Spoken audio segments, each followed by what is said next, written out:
সংসারে আপনার সব থেকে বড় বন্ধু কে? কেউ বলবেন ছোটবেলার বন্ধুরা, কেউ বলবেন মাতা পিতা, কেউ বলবেন ঈশ্বর। এবারে বলুন যে এই সংসারে আপনার সব থেকে বড় শত্রু কে? কেউ বলবে আপনার বিরোধী, সেই ব্যক্তি যে আপনাকে হিংসে করে, বা আপনার নিজের অহংকার। আমি বলবো যে এই সংসারে আপনার সব থেকে বড় বন্ধু হলো আপনার নিজের মন।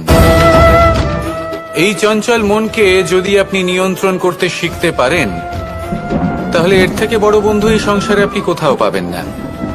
সেখানেই যদি এই মন আপনাকে বশ করে ফেলে, তাহলে সংসারে এর থেকে বড় শত্রুও আপনি কোথাও পাবেন না। প্রথমে এই মনকে নিয়ন্ত্রণ করতে শিখে যান, আর তখন এই মন প্রসন্ন হয়ে বলবে।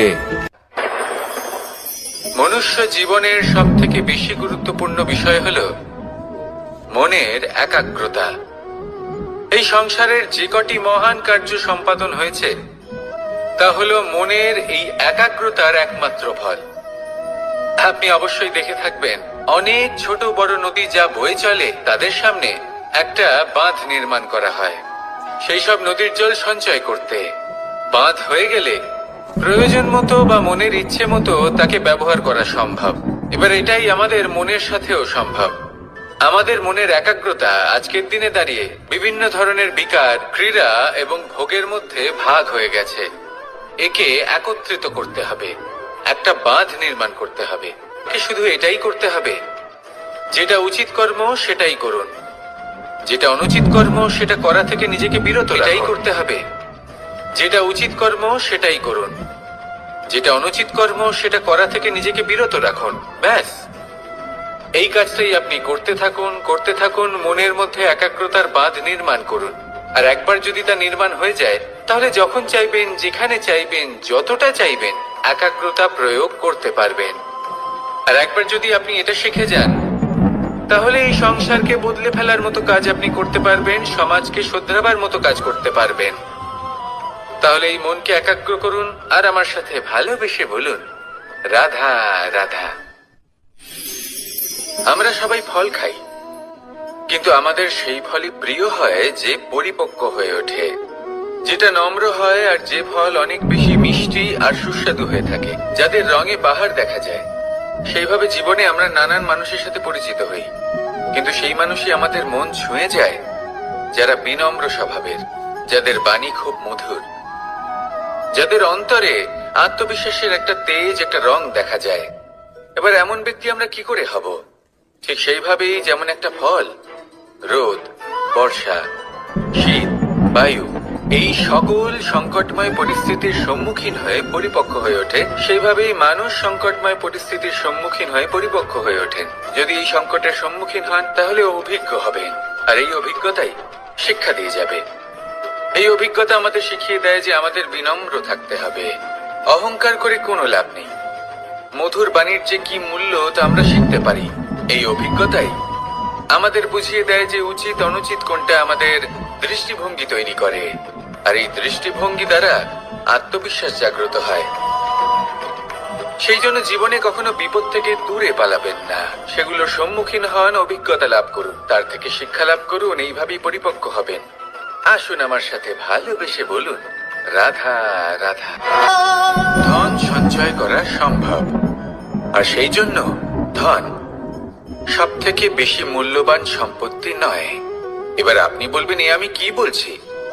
এই ধন খুব মূল্যবান, আমরা সকলে অর্জন করতে ব্যস্ত। সেটা এই কারণে, কারণ আপনারা জানেন না এই সংসারের সব থেকে বেশি মূল্যবান সম্পত্তি কি। এ হলো সেই সম্পত্তি যা কখনো সঞ্চয় করা সম্ভব নয়।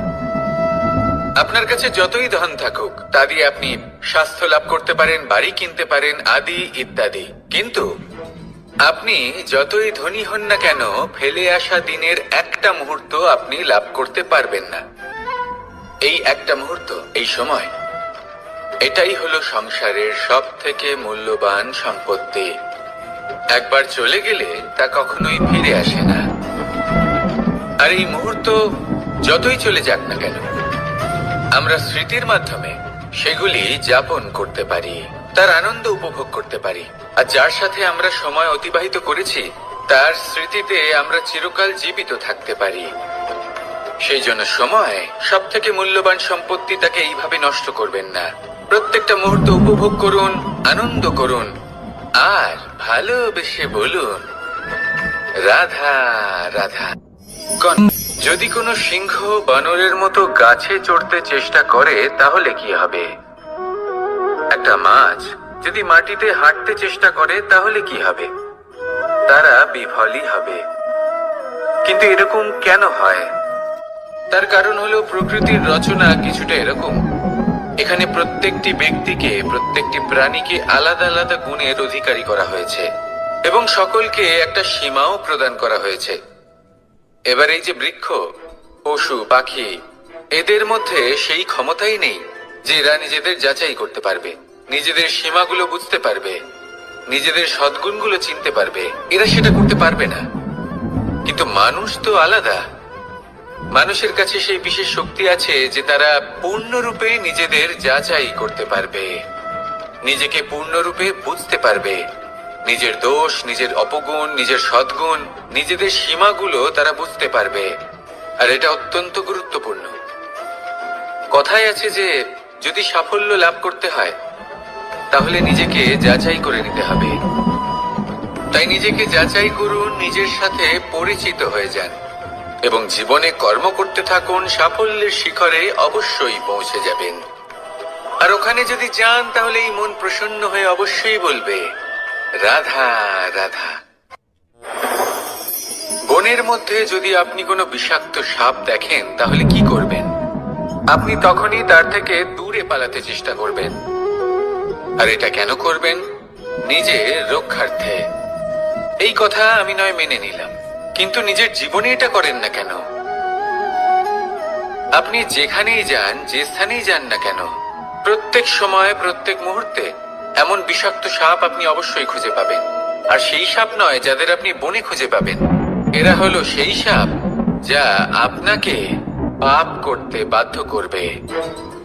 আপনার অন্তরের বাসনা, ক্রোধ, অহংকার, লোভ, ঈর্ষা, এদের বৃদ্ধি ঘটাবে। দেখুন, বনের এই সাপ আপনাকে একবার ছেড়ে দিতেও পারে, ছোবল নাও মারতে পারে, কিন্তু এই যে পাপরূপী সাপ আছে তা অবশ্যই ছোবল মারবে। কর্ম যদি করেন তাহলে অবশ্যই ফল পাবেন। সেই জন্য যখনই কোথাও যাবেন, যদি এমন কাউকে দেখেন, যদি এমন কিছু দেখেন যে আপনাকে পাপ করতে বাধ্য করছে, তাহলে সেই মুহূর্তে সেখান থেকে পালিয়ে যান। যেমন বনের সাপ দেখে আপনি পালাতে থাকেন। সৎকর্মের রক্ষা অত্যন্ত আবশ্যক। আসুন আর আমার সাথে ভালোবেসে বলুন রাধা রাধা। কি সুন্দর একটা শব্দ। এর অনেকগুলো রূপ রয়েছে। যদি বেশি মাত্রায় এর প্রয়োগ করা হয় তাহলে এটা বিষময় হয়ে উঠতে পারে। এই হলো সেই ধুতুরা যার প্রয়োগ মহাদেবের পুজোতে করা হয়। এবার প্রশ্ন হলো এটাই যে এই স্বর্ণ এবং এই ধুতুরার মধ্যে মিল কি রয়েছে? মিল হলো এটাই যে এই দুটোই মানুষকে মত্ত করে তোলে। ধুতুরা মানুষকে তখন মত্ত করে যখন তাকে সেবন করা হয়, কিন্তু স্বর্ণ, ধন, সম্পত্তি, মানুষ এটা যতটাই অর্জন করে নেয় সেটাই যথেষ্ট।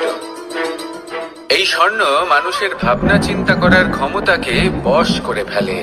মানুষ সম্পত্তির লোভে মত্ত হয়ে ওঠে, কারণ যে যত চমৎকারী, যতটা অমূল্য হয় তাকে সামলানো কিন্তু ততটাই কঠিন, তাই না? তাই মনে রাখবেন, ধন, স্বর্ণ, সম্পত্তি এগুলো ধুতুরার থেকেও অনেক বেশি বিষাক্ত হতে পারে। তাই এর ওপর আত্মসংযমের একটা কবচ পরিয়ে রাখবেন এবং বিবেকের শক্তির সাথে এগুলো প্রয়োগ করুন, তবেই কল্যাণ হবে। আসুন আমার সাথে ভালোবেসে বলুন রাধা রাধা। রোগ যদি এসে থাকে তাহলে তার ওষুধও অবশ্যই আসে। সমস্যা যদি আসে তাহলে সেই সমস্যার সমাধানও নিজে থেকেই আমাদের কাছে চলেই আসে। এই সংসার, এই জীবনের শুধুমাত্র একটাই নিয়ম আছে, আর তা হলো এটাই এই সংসার হলো একটা চক্রের মতো, এতে শাশ্বত বলে কিছু নেই, নিত্য বলে কিছু নেই। আর যা কিছুই রয়েছে সব বদলাতে চলেছে। যদি আপনার জীবনে দুঃখ থাকে, সমস্যা থাকে, যদি আপনি বিপদ দ্বারা আচ্ছন্ন, তাহলে মনে রাখবেন সবকিছু বদলে যেতে চলেছে। দুঃখের সময় কাঁদবেন না, মনকে আরো দুঃখী করে তুলবেন না, কারণ এখানে যা কিছুই এসেছে তা যাওয়ার জন্যই এসেছে। তাহলে এত চিন্তা কিসের? আনন্দ সহকারে জীবন যাপন করুন আর আমার সাথে ভালোবেসে বলুন রাধা রাধা। মানুষের জীবনে তিনটি গুণ। যদি জ্ঞান লাভ করতে চান তাহলে শ্রদ্ধার প্রয়োজন, যদি মান লাভ করতে চান তাহলে স্বভাবে বিনম্র হওয়া প্রয়োজন, আর যদি মনোবাঞ্ছিত স্থান লাভ করতে চান তাহলে যোগ্যতার প্রয়োজন। বিষয়টা সহজ। শ্রদ্ধা আপনাকে জ্ঞান দেবে, নম্রতা আপনাকে মান, আর যোগ্যতা উচিত স্থান দেবে। কিন্তু যদি আপনি এই তিনটি গুণ সম্মিলিত করেন তাহলে এমন কিছু লাভ করবেন যা এই সব কিছুর থেকে অনেক ঊর্ধ্বে। সম্মান। আর এ হলো সেই সম্মান যা প্রত্যেক মানুষের নিজের জীবনে লাভ করতে চেষ্টা করা উচিত, কারণ এই হলো সেই সম্মান যার কারণে আপনি চলে যাওয়ার পরেও এই সংসার আপনাকে ভালোবাসবে আর মনে রাখবে। আসুন আমার সাথে ভালোবেসে বলুন রাধা রাধা।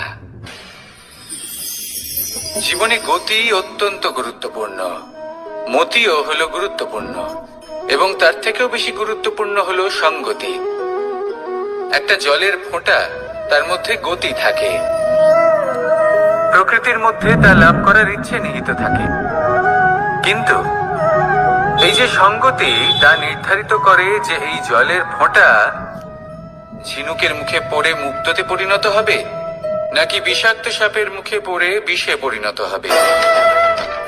এবার দেখুন, এই জঞ্জাল স্বর্ণকারের দোকানের সামনেও থাকে এবং জঞ্জাল একজন ব্যবসাদারের দোকানেও থাকে, কিন্তু জঞ্জাল যা স্বর্ণকারের দোকানে থাকে তা ব্যবসাদারের দোকানের জঞ্জালের থেকে অনেক বেশি মূল্যবান, কারণ তার মধ্যে সোনার কণার সঙ্গতি থাকে। সেই জন্য জীবনে সঙ্গতির উপর বিশেষ গুরুত্ব দেবেন। যেমন সঙ্গতি তেমনই আপনি হবেন। আসুন আমার সাথে ভালোবেসে বলুন রাধা রাধা। প্রত্যেক প্রাণী ভালোভাবে জীবন যাপন করতে চান, এটা তাদের স্বভাবে আছে এবং ভাবাটা অনুচিত নয়। কিন্তু একটা ভালো জীবনের গুরুত্বপূর্ণ অংশ কোনটা? বসবাসের স্থান, সেই স্থান যেখানে আমরা জীবন অতিবাহিত করি। এবার মানুষ ভাবতে পারেন যে একটা ভালো বাসস্থানের অর্থ কি? সেই স্থান যেখানে সহজে জল পাওয়া যায়, যেখানে শুদ্ধ বায়ু পাওয়া যায়, যেখানে আনাজ উৎপন্ন হয়। এটা জীবনযাপনের জন্য পর্যাপ্ত বটে, কিন্তু ভালো জীবন যাপনের জন্য আরো একটা কথা আপনাকে বুঝতে হবে। সাধু, জ্ঞানী, পণ্ডিত ব্যক্তি, এই সকল মহাপুরুষ, এনাদের যে বাসস্থান তা অত্যন্ত বিশেষ হয়। এখানে এক ধরনের বিশেষ ইতিবাচক শক্তি থাকে, এমন একটা স্থান যেখানে দেবতারাও বিচরণ করেন। জীবন আমরা সবাই যাপন করি, কিন্তু জীবনের উদ্দেশ্য শুধুমাত্র জীবন যাপন করা নয়। জীবনের উদ্দেশ্য হলো মুক্তি লাভ করা। আর এই সকল সাধু, জ্ঞানী, পণ্ডিত ব্যক্তি, এই সকল মহাপুরুষ আপনাকে মুক্তির পথে নিয়ে যেতে পারেন, কারণ এরা হলেন সেই মহাপুরুষ যারা নিজেদের অন্তরের বিকার, অহংকার, ক্রোধ, বিদ্বেষ এই সকল দোষগুলিকে ত্যাগ করেছেন, এদের ওপর বিজয় লাভ করেছেন। এমনই একজন ব্যক্তি আপনাকে মুক্তির পথে নিয়ে যেতে পারে। প্রয়োজন হলো শুধুই এনাদের চিনতে পারা, এদের কথা বুঝতে পারা এবং এদের দেখানো পথে চলা। যদি আপনি এটা করতে পারেন তাহলে এই মন প্রফুল্ল হয়ে বলবে রাধা রাধা। এই শুকনো পাতাটিকে দেখুন, নিষ্প্রাণ হয়ে পড়েছে। একটা গাছের ডালে ছিল, সেই গাছ ওর লালন পালন করত। যখন যখন বাতাস বইত, এই পাতায় কম্পন দেখা দিত, মনকে প্রফুল্ল করে তুলত। কোনো একদিন এই পাতা গাছের ডাল থেকে ঝরে পড়ে গেল। নিঃসন্দেহে ও নিজের স্বাধীনতা পেল, কিন্তু ও আস্তে আস্তে শুকিয়ে গেল, নিষ্প্রাণ হয়ে গেল। দেখুন, আমি এই কথা বলছি না যে স্বাধীনতা অনুচিত, কখনোই না। কিন্তু যে কোনো পরিস্থিতিতে স্বাধীন হতে চাওয়া এটা নিশ্চিতরূপে অনুচিত। আমরা যদি আমাদের জীবনে পরিবারের গুরুত্ব ভেবে দেখি, তাহলে এই পরিবারে যতই মতভেদ থাকুক না কেন, যতই মনোমালিন্য থাকুক না কেন, যতই বিবাদ থাকুক না কেন, এই সব মিটিয়ে নেওয়া অত্যন্ত প্রয়োজনীয়। সেই সবকিছু সমাপ্ত করা অত্যন্ত প্রয়োজনীয়। কখনো এই পরিবারকে ভাঙতে দেবেন না, কখনো এই পরিবার থেকে দূরে চলে যাবেন না। এই পরিবার হলো আমাদের জীবনের একটা অমূল্য সম্পদ, অমূল্য এক আশ্রয়, যা এই সংসারে হয়তো কোথাও আপনি পাবেন না। তাই একে আগলে রাখুন। পরিবার সেই গাছ। আসুন আমার সাথে ভালোবেসে বলুন, আর সেই গাছ। আসুন আমার সাথে ভালোবেসে বলুন, রাধা রাধা। অনেক সময় আমরা জীবনে অনেক মানুষকে এমন বলতে শুনে থাকি যে আমি অসফল হয়েছি কারণ আমার সময় ভালো যাচ্ছিল না। আমি এই জিনিসটা লাভ করতে চাইছিলাম কিন্তু করতে পারলাম না কারণ আমার সময়টা ভালো যাচ্ছিল না। আমি আমার জীবনে ওই মহান কাজটা করতে চাইছিলাম কিন্তু করতে পারলাম না। কেন? কারণ আমার সময়টা ভালো যাচ্ছিল না। কিন্তু যে মুহূর্তে ভালো সময় আমার জীবনে আসবে, আমি সব কিছু প্রাপ্ত করব। এমন প্রায় প্রত্যেকেই বলেন। আসুন একটা কথা বোঝা যাক। একজন মালিকে দেখুন, সে প্রত্যেক দিন গাছের সেবা করে, তাকে জল দেয়, তার যত্ন আত্তি করে। কেন? প্রত্যেক দিন সেই গাছ ফল দেয় না। সঠিক সময় এলে তবেই সেই গাছ ফল দেয়, কিন্তু প্রত্যেক দিন মালি তার সেবা করে, তাকে যত্ন করে। শুধুমাত্র তখন করে না যখন সেই গাছ ফল দিতে সক্ষম। আর যদি মালি গাছের যত্ন প্রতিদিন না করে, তাহলে হয়তো সেই গাছ ফল দিতেই পারবে না। এটাই হলো আমাদের জন্য একটা শিক্ষা। যখন সময় আমাদের জন্য অপেক্ষা করে না, তখন আপনি সময়ের জন্য কেন অপেক্ষা করছেন? ভালো সময়ের জন্য অপেক্ষা করবেন না। ভালো এবং শুভ কর্ম দ্বারা ভালো সময়কে নিজের কাছে টেনে আনুন। নিরন্তর কর্ম করুন, পরিশ্রম করতে থাকুন। শুভ সময় আপনা থেকেই আপনার কাছে আসবে। আসুন আমার সাথে ভালোবেসে বলুন, রাধা রাধা। একে বালি বলুন, মাটি বলুন বা ধুলো বলুন, এ দিয়ে কত কিছু করা সম্ভব। এ দিয়ে আপনি নিজের বাসস্থান নির্মাণ করতে পারেন, প্রাচীর গড়ে তুলতে পারেন, অট্টালিকা নির্মাণ করতে পারেন। কিন্তু যদি এই বালিকে আপনি মুষ্টিবদ্ধ করে রাখতে চান, তাহলে তা হাত থেকে ফসকে যাবে। আপনি কখনোই একে মুষ্টিবদ্ধ করতে পারবেন না। এরকমই হয় আমাদের জীবন, আর এরকমই হয় সময়। এই মুষ্টিবদ্ধ করা বালির মতো। সময়কে আমরা বাধা দিতে পারবো না, আটকেও রাখতে পারবো না। এ হলো প্রবাহমান। জন্ম থেকে মৃত্যু পর্যন্ত এই যে সময়, তা খুবই সীমিত। আর এই সময় আমরা যেটাই করি তার দ্বারাই আমাদের মূল্য নির্ধারিত হয়। আর এই সংসার থেকে চলে যাওয়ার পরেও এই সংসার এই সব কর্মের জন্যই আমাদের মনে রাখে। তাই যদি আপনি এটা ভাবেন যে আজ যে কর্ম করার ছিল আমি না হয় কাল করে নেব, কাল আমার লক্ষ্যে পৌঁছানোর কথা ছিল আমি পরশু পৌঁছবো, না, এই সময় খুব মূল্যবান, একে নষ্ট করবেন না। এই সময়কে সদ্ব্যবহার করুন, মহান হবার পথে অগ্রসর হন। একে যদি মুষ্টিবদ্ধ করে রাখার চেষ্টা করেন, এই সময় থেমে থাকবে না। আসুন আমার সাথে ভালোবেসে বলুন, রাধা রাধা। আমাদের জীবনে অনেক ধরনের ব্যক্তি এসে থাকেন। কেউ কেউ আমাদের সাথে থেকে যান, কেউ আমাদের থেকে দূরে চলে যান। কেউ ভালো মানুষ হন, কেউ খারাপ মানুষ। কিন্তু আমরা সবসময় সেই সময়টাকে নিয়ে দুঃখ প্রকাশ করি যখন আমাদের জীবনে কোনো খারাপ ব্যক্তি প্রবেশ করেন। তারা আমাদের খারাপ অনুভূতি দেন, দুঃখ দেন, কষ্ট দেন। আমরা সবাই তাকে ভালো মন্দ কথা বলি। কিন্তু কেন? এমন বিভিন্ন ধরনের মানুষ, খারাপ মানুষ, ভালো মানুষ, সবার জীবনেই আসেন এবং সকলকেই একটা অমূল্য শিক্ষা দান করে যান। এবার আপনি নিজেই ভেবে দেখুন, জীবনে যখন প্রথমবার আপনি আগুন স্পর্শ করেছিলেন, তখন আপনি একটা শিক্ষা লাভ করেছিলেন যে আমাকে আগুনের থেকে একটু দূরে থাকতে হবে। তারপর আস্তে আস্তে আপনি শিখলেন যে কিভাবে এই আগুনকে নিয়ন্ত্রণে রাখতে হবে। তারপর আপনি শিখলেন যে কিভাবে নিজের জীবনে তাকে প্রয়োগ করতে হবে, তা সে অন্ধকারে প্রকাশ লাভ করার জন্য হোক বা খাবার বানানোর জন্য। সেইভাবেই কোনো খারাপ ব্যক্তি যখন আপনার জীবনে আসে, কোনো শিক্ষা দিয়ে যান, তার প্রতি কৃতজ্ঞ থাকুন। তার বিষয় খারাপ ভাবার বা খারাপ অনুভূতি নিয়ে থাকার কোনো প্রয়োজন নেই। সেই শিক্ষা লাভ করুন। সংসারে আমাদের জীবনে যখন কোনো সুখ বা দুঃখ আসে, তার জন্য আমরা কাউকে না কাউকে অবশ্যই দায়ী করে থাকি, তাই না? এই ব্যক্তি আমাদের সাথে এরকম কাজ করেছেন, তাই আমার সাথে এমন হলো। ওই ব্যক্তি যদি এমনটা না করতেন, তাহলে আজ আমি ওই স্থানে পৌঁছতে পারতাম।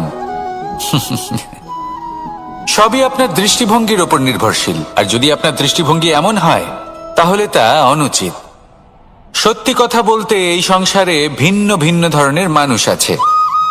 এটা আপনার উপর নির্ভর করছে কিভাবে তাদের স্বাগত জানাবেন। একবার ভাবুন, আমি আমার দুটো হাত সামনে নিয়ে এলাম, দুটো মুঠো খুলে দিলাম। দুই প্রকারের মানুষ আসবেন, কিছু না কিছু দিয়ে যাবেন। এই মুঠো যদি আমি বন্ধ করে দিই, তাহলে না কেউ আমাকে কিছু দিতে পারবে, না আমার কিছু যাবে আসবে।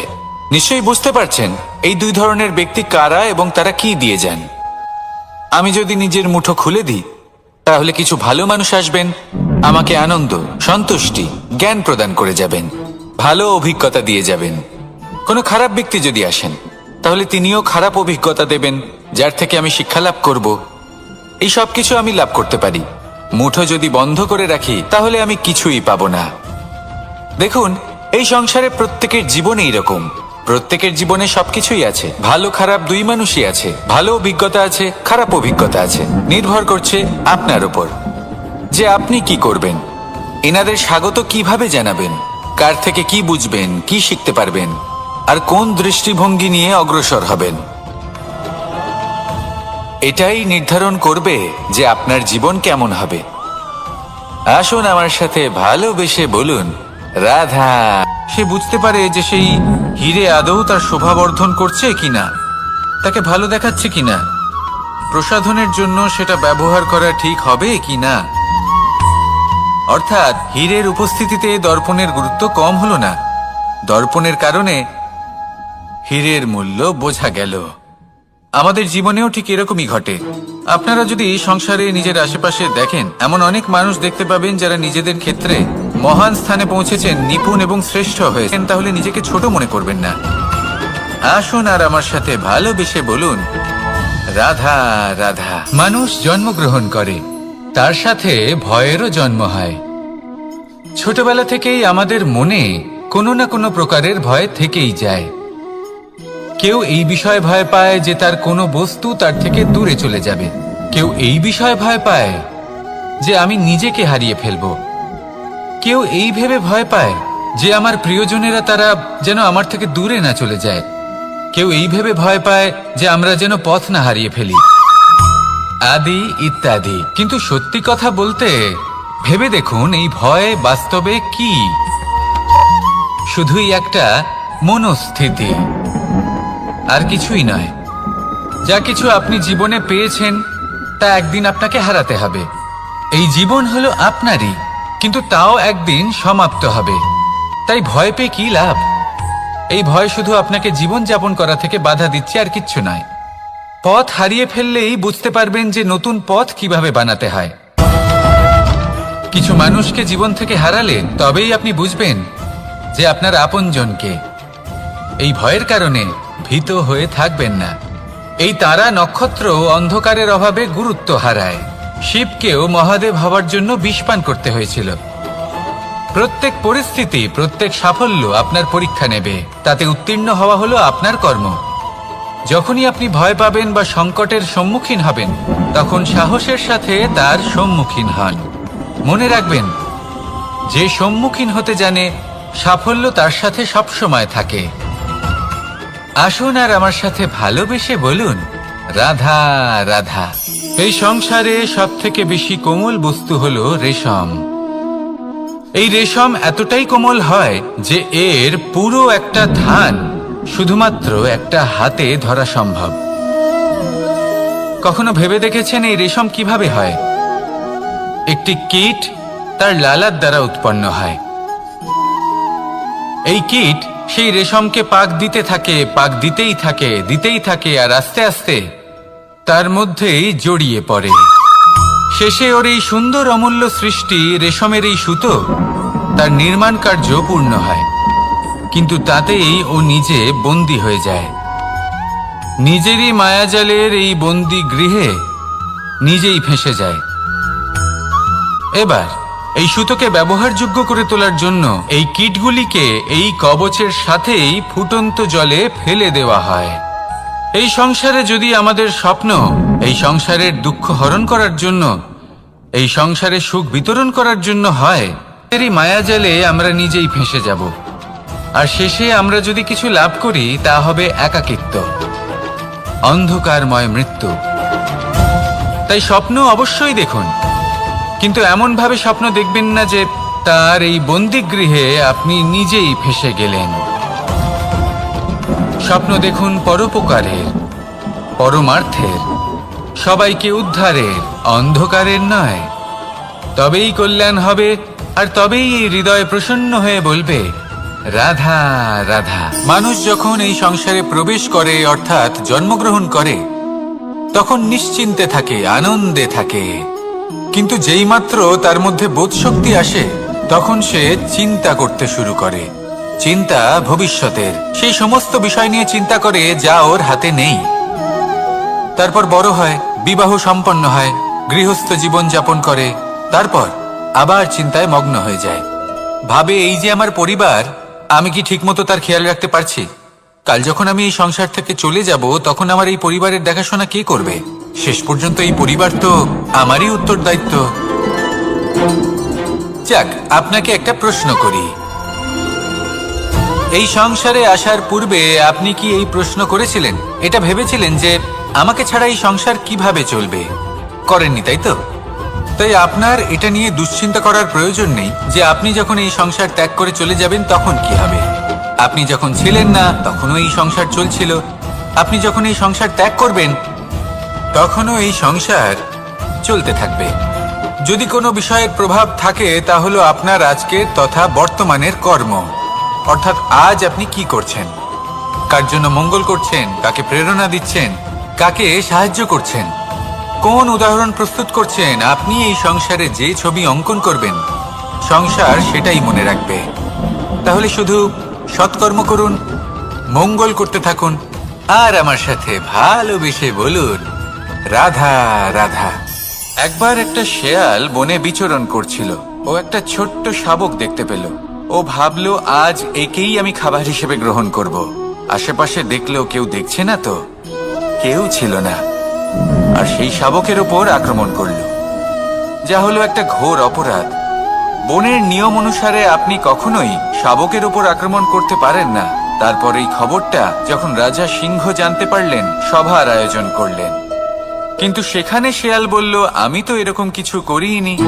কিন্তু যদি আপনি এরকম বলেন, কোনো প্রমাণ দিন, এর কোনো সাক্ষী আছে? তখন কিন্তু না, আপনি যাই করুন না কেন, কেউ না কেউ অবশ্যই তা দেখছে। কোনো ব্যক্তি না হলেও কোনো প্রাণী, না হলে কোনো যক্ষ বা দেব বা প্রেত।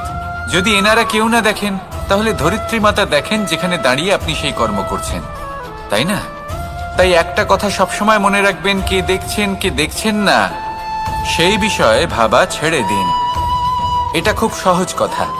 আপনি যদি উচিত কর্ম করেন, উচিত ফল পাবেন। যদি অনুচিত কর্ম করেন, তাহলে আপনি অনুচিত ফল অবশ্যই পাবেন। সেই জন্য উচিত পথে চলতে থাকুন, উচিত কর্ম করতে থাকুন, আর আমার সাথে ভালোবেসে বলুন, রাধা রাধা। সুখ, দুঃখ এবং শক্তি, এই তিন হলো এই সংসারের ত্রিদেবের মতো। আমাদের জীবনে যা কিছু ঘটছে এই তিনটির ভিত্তির উপরেই হচ্ছে। আসলে এই সংসারের একটা নিয়ম আছে, যখনই আপনি কিছু লাভ করেন, এই সংসার আপনার পরীক্ষা নেয়। এটা জানার জন্য আপনার পরীক্ষা নেয় যে আপনি যা কিছুই লাভ করেছেন, আপনি কি আদৌ সেটার যোগ্য কিনা। ঠিক সেইভাবেই এই সুখ, দুঃখ এবং শক্তি আপনার পরীক্ষা নিয়ে থাকে। যখন সুখ আসে তখন সে আপনার পরীক্ষা নেয় যে আপনার মধ্যে অহংবোধ জাগ্রত হয়নি তো। যদি অহংবোধ চলে আসে তাহলে সুখ সেখানেই সঙ্গ ত্যাগ করে। দুঃখ আপনার ধৈর্যের পরীক্ষা নিতে থাকে, আর যদি আপনার মধ্যে ধৈর্য না থাকে তাহলে এটা আপনাকে আরো বেশি দুঃখের গভীর অন্ধকারে ঠেলে দেবে। সেখানে শক্তি পরীক্ষা নেয় আপনার বিনম্রতার। যদি আপনি বিনম্র না হন তাহলে হয় এই শক্তি আপনার সঙ্গ ত্যাগ করবে, নয় এই শক্তি বিনম্রতার অভাবে আপনার পতনের কারণ হতে পারে। এই সংসারে যে কোনো ব্যক্তি যিনি এই পরীক্ষায় উত্তীর্ণ হয়ে থাকেন, এই জীবনে তিনি সাফল্য লাভ করেন। আসুন আমার সাথে ভালোবেসে বলুন, রাধা রাধা। আমি মনুষ্যরূপে জন্ম নিয়েছি এবং সমস্ত কর্ম এই রূপেই করেছি, কিন্তু আশ্চর্যের বিষয় হলো যে আজও মানুষ আসেন এবং হাত জোড় করে প্রার্থনা করেন যেন আমি ওনাদের সহায়তা করি। আপনাদের একটা কথা বলতে চাই, আমি সকলকে সাহায্য করতে পারবো না, কিন্তু আমি শিক্ষা অবশ্যই দিতে পারবো, জ্ঞান প্রদান করতে পারবো। এমন কিছু জ্ঞান যার ভিত্তিতে মানুষ যা চাইবেন তাই লাভ করতে পারবেন যদি সঠিক কর্ম করতে থাকেন। যখন কংসের অসুররা গোকুলে ধ্বংসলীলা চালাচ্ছিলেন তখন আমি কারোর থেকে সাহায্য চাইনি। আর যা যা স্বপ্ন আছে, যা লক্ষ্য আছে, আপনি অবশ্যই লাভ করবেন। আর এই মন সুপ্রসন্ন হয়ে বলবে, রাধা রাধা। ভোজন এই সংসারে যেই হোক না কেন, কোনো মানুষ হোক, কোনো প্রাণী হোক, কোনো কীট হোক বা কোনো বনস্পতি হোক, প্রত্যেকের জন্য ভোজন অতি আবশ্যক। কারণ ভোজন থেকেই শক্তি পাওয়া যায়, আর সেই শক্তি দিয়েই সংসারের, আমাদের জীবনের সমস্ত কার্য করা যায়। এবার এমন এক ধরনের শক্তি হয় যা শীতের ঋতুতে সূর্য থেকে আমরা পেয়ে থাকি, আর আরেক ধরনের উত্তাপ হয় যা দিয়ে ভোজন রান্না করা হয়, সুস্বাদু নানান ধরনের ভোজন। এবার অত্যন্ত গুরুত্বপূর্ণ হলো যে ব্যক্তি সেই ভোজন বানাচ্ছেন তার মানসিক পরিস্থিতি এবং সেই ব্যক্তি যিনি ভোজন গ্রহণ করছেন তার মানসিক অবস্থা। যখনই আপনি ভোজন বানাচ্ছেন তখন ভালোবাসার সাথে কাজটা করুন, ধন্যাত্মক ভাব নিয়ে, সৎ ভাবনার সাথে। কারণ আপনার এই মানসিক স্থিতি শক্তির আকারে সেই খাদ্যের সাথে মিলে মিশে যায়। আর যখনই আপনি ভোজন গ্রহণ করছেন তখন সদ্ভাবনার সাথে, প্রসন্নতার সাথে গ্রহণ করুন, ধন্যাত্মক ভাব নিয়ে। যদি আপনি প্রসন্নতার সাথে রান্না করেন, প্রসন্নতার সাথে খাদ্য গ্রহণ করেন, তাহলে আপনি প্রসন্নই থাকবেন। আর মন সুপ্রসন্ন হয়েই বলবে, রাধা রাধা। দীপাবলি আমাদের সবথেকে বড় উৎসব। শ্রীরাম রাবণকে পরাস্ত করে 14 বছরের বনবাস কাটিয়ে আবার অযোধ্যায় ফিরে এলেন অমাবস্যার রাত্রে। অযোধ্যায় সবাই খুব প্রসন্ন ছিলেন, খুবই উৎসাহিত ছিলেন। অযোধ্যায় সহস্র প্রদীপ প্রজ্বলিত করা হয়েছিল এই উৎসবে। একে আমরা দীপাবলি বলে থাকি। এবার এই বিষয়ে আমরা সকলে জানি। আপনি কি এটা জানেন যে শ্রীরাম বাস্তবে অমাবস্যার এক রাত আগেই অযোধ্যায় পৌঁছে গেছিলেন? সবার সামনে অমাবস্যার রাতে এসেছিলেন। এর কারণ কি? শ্রীরাম প্রমাণ করতে চেয়েছিলেন যে যে কোনো সময়, দিন হোক বা রাত, শুভ বা অশুভ হয় না। শুভ অশুভ কিছু থাকলে তা হলো মানুষের চিন্তা, তার ভাবনা, তার নির্বাচন আর তার কর্ম। নিজেই দেখে নিন, শ্রীরাম শুভ কাজ করে ফিরেছিলেন এবং অমাবস্যার মতো গভীর এক রাত্রিকেও দীপাবলিতে পরিবর্তিত করেছিলেন। এমনটাই যদি আমরা করতে পারি তাহলে এমন কোনো গৃহে যান যেখানে অসহায় ব্যক্তি রয়েছেন, যা অন্ধকারাচ্ছন্ন, আর সেখানে প্রকাশ প্রজ্বলিত করুন। প্রকাশ সহায়তার, প্রেরণার, আশার। যদি এমন কিছু আমরা করতে পারি, তাহলে কথায় আছে প্রত্যেক পুত্র তার পিতার প্রতিচ্ছবি হয়, আর সমস্ত প্রতিচ্ছবি চায় যেন সে তার অস্তিত্ব প্রাপ্ত করতে পারে। পুত্র চায় সে যেন তার পিতার মতো হয়, বা কখনো কখনো তার থেকেও শ্রেষ্ঠ হয়। সেটা কোনো অনুচিত ব্যাপার নয়। অনুচিত তখন হয় যখন পুত্র নিজের পিতার মতো হবার স্বপ্ন পূরণ করতে গিয়ে বা তার থেকেও শ্রেষ্ঠ হওয়ার স্বপ্ন পূরণে অনুচিত পথের আশ্রয় নেয়। কারণ তারপরে সে তার পিতার গুণগুলি আত্মসাৎ করতে চায় না। সে শুধুই এটা চায় যে সংসারের চোখে যেন আমি শ্রেষ্ঠ প্রমাণিত হই। এটা অনুচিত। সংসারে এমন অনেক মানুষ আছেন যারা এই কারণে শ্রেষ্ঠ হবার চেষ্টা করেন যাতে তার পরিবারের তার পিতার সম্মান বৃদ্ধি পায়। এমনও মানুষ থাকেন, আর এটাই হলো পার্থক্য উদ্দেশ্যের। মনে রাখবেন, যদি আপনার উদ্দেশ্য শুভ হয় তাহলে পথও শুভ হবে, যদি আপনার উদ্দেশ্য অশুভ হয় তাহলে পথও অশুভ হবে। তাহলে নিজের পিতার মতো হবার চেষ্টা অবশ্যই করুন, তার থেকেও শ্রেষ্ঠ হওয়ার চেষ্টা অবশ্যই করুন, কিন্তু মনে রাখবেন আপনার সংকল্প আর আপনার উদ্দেশ্য এই দুই শুভ হওয়া উচিত। তাহলে আসুন আর আমার সাথে ভালোবেসে বলুন, রাধা রাধা।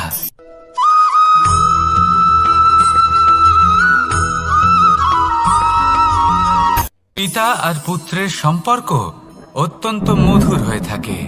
পিতা স্বপ্ন দেখেন, তাকে পূর্ণ করার সকল সম্ভাব্য চেষ্টা করেন, কিন্তু তাও অনেক সময় ওনার স্বপ্ন অপূর্ণ থেকে যায়। তখন পিতা ভাবেন যে স্বপ্ন উনি পূর্ণ করতে পারেননি, ওনার সন্তান তা অবশ্যই পূরণ করবে। যে স্থানে উনি কখনো পৌঁছতে পারেননি, সেই স্থানে ওনার পুত্র অবশ্যই পৌঁছবে। পিতা নিজের সন্তানের ভবিষ্যৎ নিয়ে সেই স্বপ্ন দেখেন, আর যখন সেই সন্তান সামনে এগোতে থাকে তখন তার দুঃখ হয় না, বরং গর্ব হয়। ওনার ভালো লাগে এটা দেখে যে ওনার সন্তান অনেক উন্নতি করছে। কিন্তু যখন সন্তান নিজের অভিভাবকের শক্তি দেখে, তার যশ দেখে হিংসা করতে থাকে, সমস্যা সেইখানেই শুরু হয়। সেই জন্য সকল সন্তানকে এটা মনে রাখতে হবে, দেখুন, পুত্র হবার সুবাদে, এক সন্তান হবার সুবাদে এটা হলো আপনার অধিকার যে আপনি আপনার পিতার থেকে বেশি উন্নতি করবেন।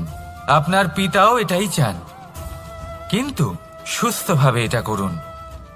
একটা রেখা টেনে নিন যাতে আপনি তাতে এগোতে পারেন আর আপনার পিতার তাতে গর্ববোধ হয়, আর সেই বিষয়ে দুঃখ না হয় যে আমার সন্তান আমাকেই ছোট করার চেষ্টা করছে। ইতিহাস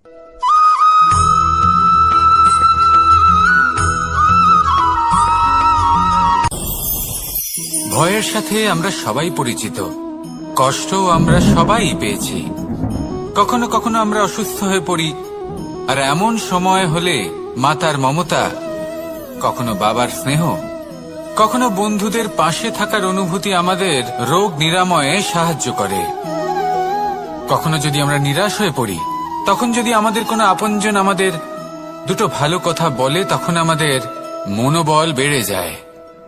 ঠিক তেমন সংসারের এই রঙ্গমঞ্চে যদি আপনি পীড়িত অনুভব করেন, কিছু শুভ কথা আলোচনা করুন, কিছু স্তুতি গান করুন, কিছু মুহূর্তের জন্য হলেও নিজের ইষ্টদেবের কথা স্মরণ করুন আর প্রার্থনা করুন। সাহস বাড়বে, শক্তিও বৃদ্ধি পাবে, এবং সামনে এগিয়ে চলার পথও দেখতে পাবেন। তখন এই মন প্রসন্ন হয়ে বলবে, রাধা রাধা।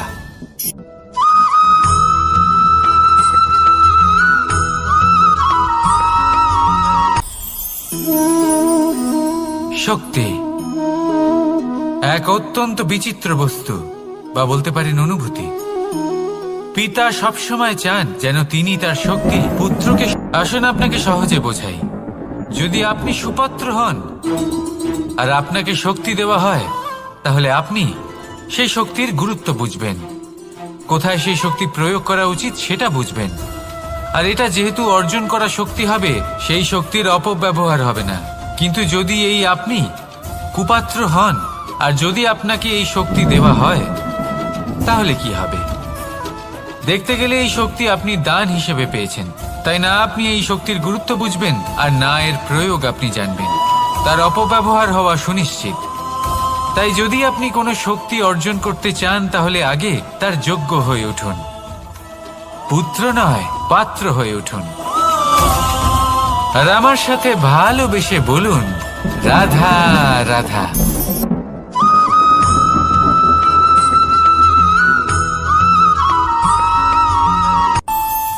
আমাদের মনে যখন কোনো প্রশ্ন ওঠে, কোনো দ্বন্দ্ব জাগে, তখন আমরা যাই আমাদের গুরুর কাছে, আমাদের আরাধ্যের কাছে গিয়ে জিজ্ঞেস করি। এইভাবেই একদিন আমি পৌঁছলাম আমার আরাধ্যের কাছে, আমার মহাদেবের কাছে, আর ওনাকে প্রশ্ন করলাম যে মহাদেব, জীবনে আনন্দ পাওয়ার, উৎসব পালনের, প্রেম ভাগ করে নেবার, জীবনকে উপভোগ করে নেওয়ার সর্বশ্রেষ্ঠ সময় কোনটা? মহাদেব হাসলেন আর উনি বললেন, জীবনে উৎসব পালনের সব থেকে শ্রেষ্ঠ দিন হল মৃত্যুর ঠিক আগের দিনটা। প্রেম ভাগ করে নেওয়ার সব থেকে শ্রেষ্ঠ মুহূর্ত হল মৃত্যুর ঠিক আগের মুহূর্ত। জীবনকে উপভোগ করে নেওয়ার সর্বশ্রেষ্ঠ প্রহর হল মৃত্যুর এক প্রহর পূর্বে। তখন আমি চমকে গেলাম। আমি বললাম, কিন্তু মহাদেব, মৃত্যু তো অনিশ্চিত, আমরা জানিও না কবে আমাদের মৃত্যু হবে। মহাদেব আবার হাসলেন। উনি বললেন যে যদি আমরা এভাবে জীবন কাটাই যে আমরা জীবনের প্রত্যেক দিন, প্রত্যেক মুহূর্ত, প্রত্যেক প্রহর শেষ বলে মনে করি, তাহলে আমাদের সমস্ত জীবন আনন্দের সাথেই অতিবাহিত হবে। কি বলেন?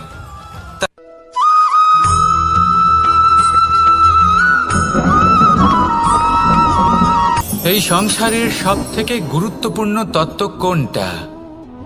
প্রথম হলো সময়। জন্ম থেকে মৃত্যু পর্যন্ত এই যে সময়, এটাই তো হলো জীবন। দ্বিতীয় হলো জীবন, যাতে আমরা সময়ের সদ্ব্যবহার করি, শ্রেষ্ঠ থেকে শ্রেষ্ঠতর কাজ করার চেষ্টা করি। বহু বছরের এই পরম্পরা, এই সংস্কৃতিকে এগিয়ে নিয়ে যাওয়ার চেষ্টা করি। এই সংসারে আমরা অংশগ্রহণ করতে চেষ্টা করি। তৃতীয় হলো ধন, সেই ধন যা প্রত্যেক ব্যক্তি অর্জন করতে চেষ্টা করেন। এবার এই তিনটি তত্ত্বের মধ্যে একটা সামঞ্জস্য আছে, সমান ব্যাপার আছে। সে ধনই হোক বা সময় হোক বা হোক জীবন। আর সেই সমান ব্যাপার হলো যে যদি আপনি এটা গণনা করতে থাকেন, তাহলে তা কমতে থাকে। যদি আপনি এটা ব্যবহার করেন, তাহলে তা বাড়তে থাকে। একে সংগঠিত করে রাখতে চেষ্টা করলে এ হাত থেকে ফসকে যায়। কিন্তু যদি আপনি একে সামলে রাখতে শিখে যান, তাহলে এমন কাজ করবেন যাতে সংসারের সাথে সাথে পরবর্তী প্রজন্ম লাভবান হবে। যদি কিছু শিখতে চান, তাহলে সামলাতে শিখুন, গণনা করা বা সংগঠিত করা নয়। আসুন আর আমার সাথে ভালোবেসে বলুন, রাধা রাধা।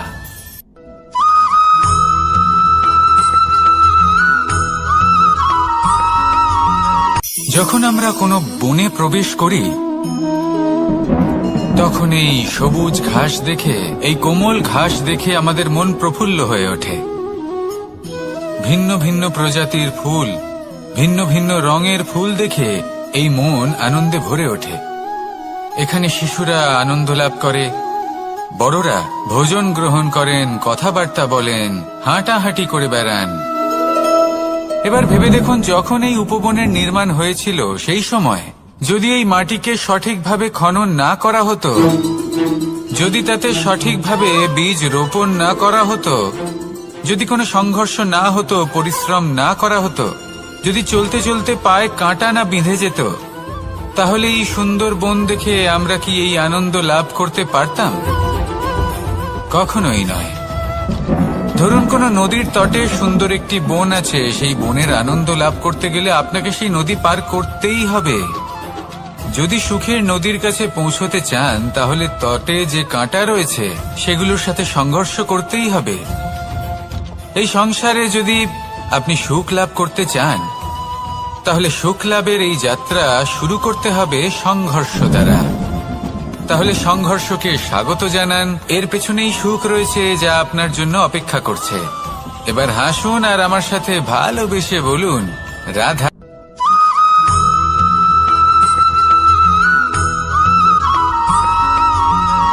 পুরুষার্থ। শাস্ত্রে 4 ধরনের পুরুষার্থের কথা বলা হয়েছে। প্রথম হলো ধর্ম। আপনি কি জানেন এই ধর্ম আসলে কি? আপনার কি মনে হয় ধর্ম আসলে কি? কোনো বিশেষ ঈশ্বরকে মানাই কি ধর্ম বলা হয়? নাকি কোনো বিশেষ রীতি পালন করাই হলো ধর্ম? নাকি কোনো বিশেষ সাহিত্যকে সর্বশ্রেষ্ঠ মনে করাই হলো ধর্ম? না, ধর্ম হলো সেটা যাকে ধারণ করা যেতে পারে। আর ধারণ শুধু সেটাই করা যায় যা পবিত্র। পবিত্র শুধু তাকেই বলা হয় যা নিঃস্বার্থ, যার মধ্যে শাসন করার কোনো ইচ্ছে নেই, যা সরলভাবেই প্রবাহমান, জল এবং বায়ুর মতো। যখন কোনো ব্যক্তি ধর্মকে ধারণ করেন এবং সেই ধর্ম সেই ব্যক্তিকে রক্ষা করে, তখন তাকে ধর্ম বলা হয়। ধর্ম যা রক্ষা করে অহংকার থেকে, খারাপ চিন্তার হাত থেকে। সেই জন্য পুরুষার্থ গড়ে তোলার আগে, ধর্ম পালন করার আগে ধর্মের প্রকৃত অর্থ কি সেটা বুঝে নিন। এটা জেনে রাখুন যে সমস্ত ধর্মের আধার, সমস্ত ধর্মের ভিত শুধুমাত্র ভালোবাসা। আসুন আর এই ভালোবাসার সাথেই বলুন, রাধা রাধা।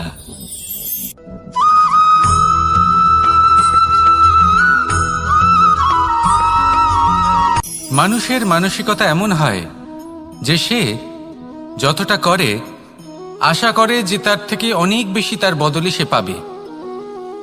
দেখুন, সবকিছুই আপনার ভাবনা চিন্তার উপর নির্ভর করছে। আপনি যদি ফলের বিষয়ে ভেবে কর্ম করতে থাকেন তাহলে সেটা অনুচিত। জীবনের আসল আনন্দ হলো নিজের কর্ম করতে থাকা, ফলের চিন্তা করা উচিত নয়। যদি আপনি এরকম ভাবেন যে আমি এতটা করছি, আমার এতটা পাওয়া উচিত, সেই ভাবনা অনুচিত। যদি আপনি সেবার মানসিকতা নিয়ে কর্ম করতে থাকেন, কর্মচক্রে প্রবাহিত হন, যদি আপনি এমন ভাবনা রাখেন যে আমি এতটা পাচ্ছি তাই এর থেকে অনেক বেশি আমি কর্ম করব, তাহলে নিশ্চিত রূপে আপনি যতটা করছেন তার থেকে অনেক বেশি আপনি পাবেন। আপনার আশার থেকে অনেক বেশি আপনি পাবেন। শুধু জীবনে অনেক বেশি কাজ করতে থাকুন, ফলের চিন্তা করবেন না। আর মনে রাখবেন, এই ভাবনাই সব থেকে বড় বীজ। কর্মের উপর বিশ্বাস রাখুন। জীবনে যা যা আপনি চান সবই সুখময় হবে। আসুন আর আমার সাথে ভালোবেসে বলুন, রাধা রাধা।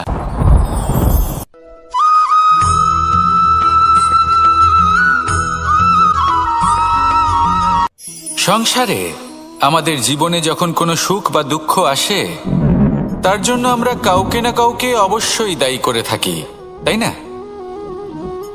এই ব্যক্তি আমাদের সাথে এরকম কাজ করেছেন তাই আমার সাথে এমন হলো। ওই ব্যক্তি যদি এমনটা না করতেন তাহলে আজ আমি ওই স্থানে পৌঁছতে পারতাম। সবই আপনার দৃষ্টিভঙ্গির ওপর নির্ভরশীল। আর যদি আপনার দৃষ্টিভঙ্গি এমন হয় তাহলে তা অনুচিত। সত্যি কথা বলতে এই সংসারে ভিন্ন ভিন্ন ধরনের মানুষ আছে। এটা আপনার উপর নির্ভর করছে কিভাবে তাদের স্বাগত জানাবেন। একবার ভাবুন, আমি আমার দুটো হাত সামনে নিয়ে এলাম, দুটো মুঠো খুলে দিলাম। দুই প্রকারের মানুষ আসবেন, কিছু না কিছু দিয়ে যাবেন। এই মুঠো যদি আমি বন্ধ করে দিই তাহলে না কেউ আমাকে কিছু দিতে পারবে, না আমার কিছু যাবে আসবে।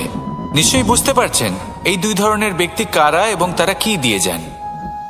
আমি যদি নিজের মুঠো খুলে দিই তাহলে কিছু ভালো মানুষ আসবেন, আমাকে আনন্দ, সন্তুষ্টি, জ্ঞান প্রদান করে যাবেন, ভালো অভিজ্ঞতা দিয়ে যাবেন। কোনো খারাপ ব্যক্তি যদি আসেন তাহলে তিনিও খারাপ অভিজ্ঞতা দেবেন, যার থেকে আমি শিক্ষা লাভ করব। এই সব কিছু আমি লাভ করতে পারি। মুঠো যদি বন্ধ করে রাখি তাহলে আমি কিছুই পাবো না। দেখুন, এই সংসারে প্রত্যেকের জীবনে এইরকম। প্রত্যেকের জীবনে সবকিছুই আছে, ভালো খারাপ দুই মানুষই আছে, ভালো অভিজ্ঞতা আছে, খারাপ অভিজ্ঞতা আছে। নির্ভর করছে আপনার উপর যে আপনি কি করবেন, এনাদের স্বাগত কিভাবে জানাবেন, কার থেকে কি বুঝবেন, কি শিখতে পারবেন, আর কোন দৃষ্টিভঙ্গি নিয়ে অগ্রসর হবেন। এটাই নির্ধারণ করবে যে আপনার জীবন কেমন হবে। আসুন আমার সাথে ভালোবেসে বলুন, রাধা রাধা।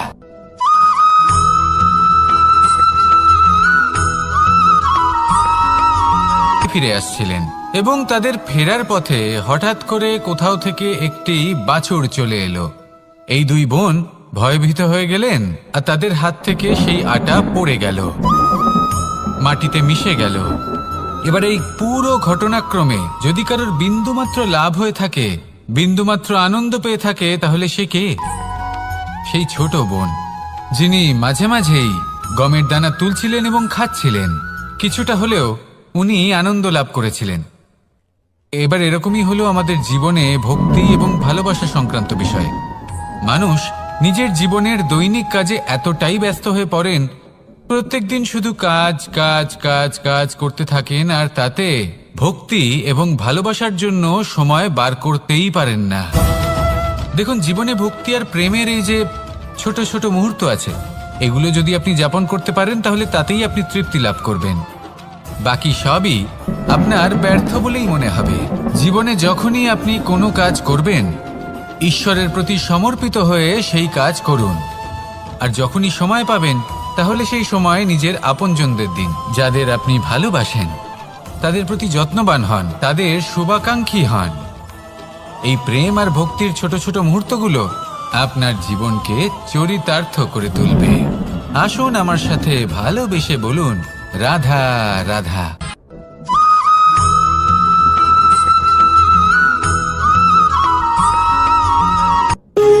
যখন মানুষের মৃত্যু হয় তখন কি হয়? অনেক সংখ্যক মানুষ শোক পালন করতে চলে আসেন। যে ব্যক্তি মৃত্যু লাভ করেছেন তার অনেক বস্তু থাকে যেগুলো তার প্রিয়, যেগুলো তিনি ব্যবহার করেছেন। তার শয্যা, তার বস্ত্র, তার আভূষণ সবকিছু তার থেকে বিচ্ছিন্ন করা হয় এবং খালি হাতে তাকে শ্মশানের উদ্দেশ্যে রওনা করা হয়। আমি আপনাকে এই প্রশ্ন করতে চাই, আপনি এই সংসারে কি অর্জন করেছেন? ধন সম্পত্তি, বস্ত্র, আভূষণ, এই সবকিছু যে আপনি অর্জন করেছেন, আপনার মৃত্যুর পরে তা আপনার থেকে দূর হয়ে যাবে। এর উত্তর হলো একটাই, আপনার কর্ম। শুধু সেটাই আছে যা একান্ত আপনার, আর শুধু সেটাই এই সংসার থেকে চলে যাওয়ার পরেও সংসারেই জীবিত থাকবে। যদি আপনি দুষ্কর্ম করেন, তাহলে এই সংসার আপনাকে একটি অনুচিত উদাহরণ হিসেবে মনে রাখবে যে এই ব্যক্তি খুব পাপী ছিল, অনুচিত কর্ম করতেন। যে পথে তিনি চলেছেন সেই পথে কারোর চলা উচিত নয়। সেখানেই যদি আপনি সৎকর্ম করেন, তাহলে সংসার চিরকাল এটাই বলবে যে খুব ভালো মানুষ ছিলেন, সবাইকে ভালোবাসতেন, সবাইকে সাহায্য করতেন, আমার খুব প্রিয় মানুষ ছিলেন। এটাই হলো শ্রেষ্ঠ কর্ম। সেই জন্য জীবনে শুধুমাত্র ধন সম্পত্তি, আভূষণ এই সব অর্জন করতে গিয়ে নিজের মনোনিবেশ করবেন না। শ্রেষ্ঠ কর্ম করুন। সংসার থেকে চলে যাওয়ার পরেও এই কর্মই এই সংসারে আপনাকে জীবিত রাখবে। আসুন আমার সাথে ভালোবেসে বলুন, রাধা রাধা।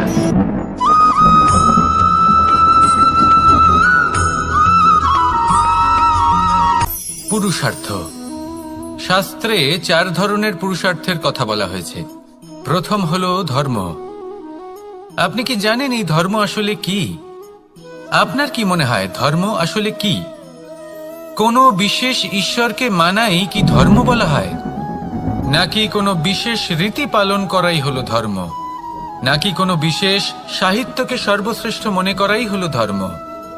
না, ধর্ম হলো সেটা যাকে ধারণ করা যেতে পারে। আর ধারণ শুধু সেটাই করা যায় যা পবিত্র। পবিত্র শুধু তাকেই বলা হয় যা নিঃস্বার্থ, যার মধ্যে শাসন করার কোনো ইচ্ছে নেই, যা সরলভাবেই প্রবাহমান, জল এবং বায়ুর মতো। যখন কোনো ব্যক্তি ধর্মকে ধারণ করেন এবং সেই ধর্ম সেই ব্যক্তিকে রক্ষা করে, তখন তাকে ধর্ম বলা হয়। ধর্ম যা রক্ষা করে অহংকার থেকে, খারাপ চিন্তার হাত থেকে। সেই জন্য পুরুষার্থ গড়ে তোলার আগে, ধর্ম পালন করার আগে ধর্মের প্রকৃত অর্থ কি সেটা বুঝে নিন। এটা জেনে রাখুন যে সমস্ত ধর্মের আধার, সমস্ত ধর্মের ভিত শুধুমাত্র ভালোবাসা। আসুন আর এই ভালোবাসার সাথেই বলুন, রাধা রাধা।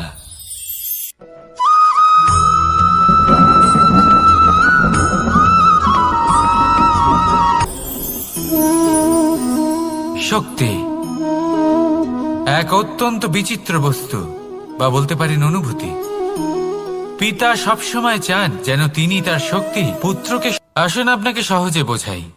যদি আপনি সুপাত্র হন আর আপনাকে শক্তি দেওয়া হয়, তাহলে আপনি সেই শক্তির গুরুত্ব বুঝবেন, কোথায় সেই শক্তি প্রয়োগ করা উচিত সেটা বুঝবেন। আর এটা যেহেতু অর্জন করা শক্তি হবে, সেই শক্তির অপব্যবহার হবে না। কিন্তু যদি এই আপনি কুপাত্র হন আর যদি আপনাকে এই শক্তি দেওয়া হয়, তাহলে কি হবে? দেখতে গেলে এই শক্তি আপনি দান হিসেবে পেয়েছেন, তাই না আপনি এই শক্তির গুরুত্ব বুঝবেন আর না এর প্রয়োগ আপনি জানবেন। তার অপব্যবহার হওয়া সুনিশ্চিত। তাই যদি আপনি কোনো শক্তি অর্জন করতে চান, তাহলে আগে তার যোগ্য হয়ে উঠুন। পুত্র নয়, পাত্র হয়ে উঠুন। আর আমার সাথে ভালোবেসে বলুন, রাধা রাধা।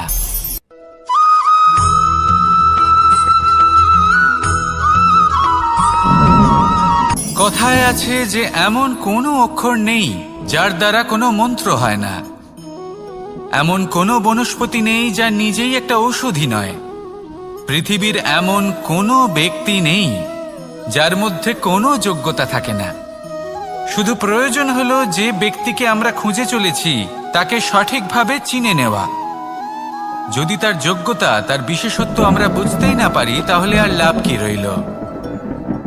এই সংসারে এমন অনেক ব্যক্তি রয়েছেন যারা ছোট ছোট অসফলতার কারণে আপনাকে এটা বলে দেবে যে আপনি কোনো কাজের নন, আপনি হলেন মূর্খ, আপনি কিছুই করতে পারবেন না। এইসব কথায় কখনোই বিশ্বাস করবেন না, কারণ আপনি এবং প্রত্যেকটি জীব এই পরমাত্মা এবং এই প্রকৃতির সৃষ্টি, যা অত্যন্ত বিশেষ। যদি আপনাকে উদাহরণ দিই, তাহলে একদিকে আছে তরোয়াল, একটা বড় লম্বা তরোয়াল, যার দ্বারা যুদ্ধ করা যায়, জয়লাভ করা যায়। আর অন্যদিকে রয়েছে একটা ছোট্ট সূচ, কিন্তু যে কাজ একটা ছোট্ট সূচ করতে পারে তা একটা তরোয়াল দ্বারা সম্ভব নয়। এর অর্থ হলো এটাই যে প্রত্যেকটা রচনা অত্যন্ত অমূল্য এবং অত্যন্ত বিশেষ হয়। তাহলে বিশ্বাস রাখুন যে আপনি অত্যন্ত বিশেষ একজন, আর প্রেমের সাথে বলুন, রাধা রাধা।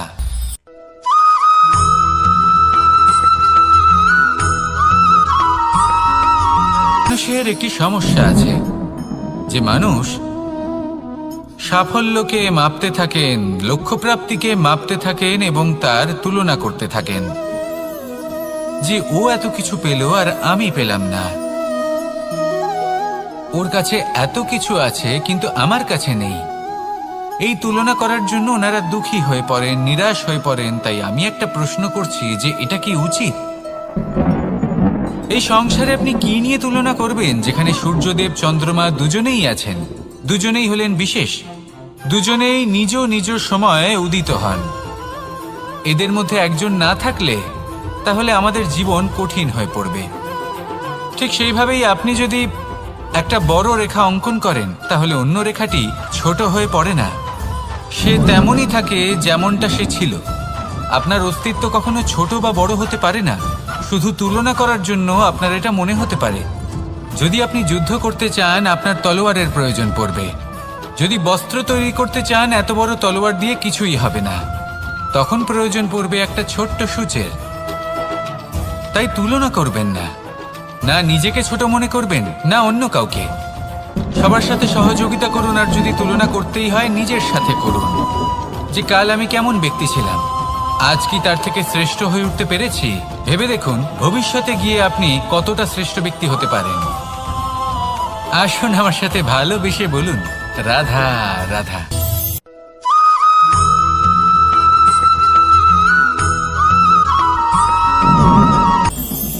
এটা হলো ধান গাছ। এর থেকে যে চাল উৎপন্ন হয় তা মানুষ গ্রহণ করেন। আর এটা কি? এ হলো জংলি ঘাস। একবার ভেবে দেখুন, যদি এই জংলি ঘাস ধান গাছের আশেপাশে থাকে তাহলে কি হবে? ধান উৎপন্ন হতে পারবে? তা উৎকৃষ্ট হতে পারবে? আমরা কি তা গ্রহণ করতে পারবো? কখনোই নয়। এই জংলি ঘাস ধানকে নষ্ট করে দেবে, কিন্তু নিজে জীবিত থাকবে। এটাই হলো আজকের শিক্ষা। এই সংসারে যদি আপনি নীতির পথে চলতে চান, উচিত কর্ম করতে চান, সংসারকে সেবা করতে চান, তাহলে জংলি ঘাসের মতো ব্যক্তিদের থেকে সবসময় দূরে থাকতে হবে। সেই ব্যক্তি যারা দুর্নীতি এবং মিথ্যা দ্বারা পরিপূর্ণ, যাদের ব্যবহার অশুভ, যাদের অনেক অশুভ গুণ রয়েছে, তারা সঠিক নয়। সেই সকল ব্যক্তি যাদের চরিত্র অত্যন্ত দুষ্ট হয়, তারা হয় শুভ চরিত্রের ব্যক্তিকে একদম নষ্ট করে দেয়, নয় নিজের মতো বানিয়ে তোলে।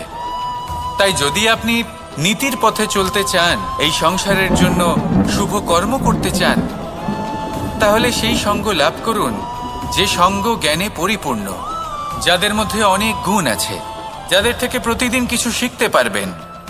এমন ব্যক্তির সাথে জীবন অতিবাহিত করুন। দুরাচারীদের থেকে দূরে থাকুন। তবেই এই মন প্রসন্ন হয়ে বলবে, রাধা রাধা।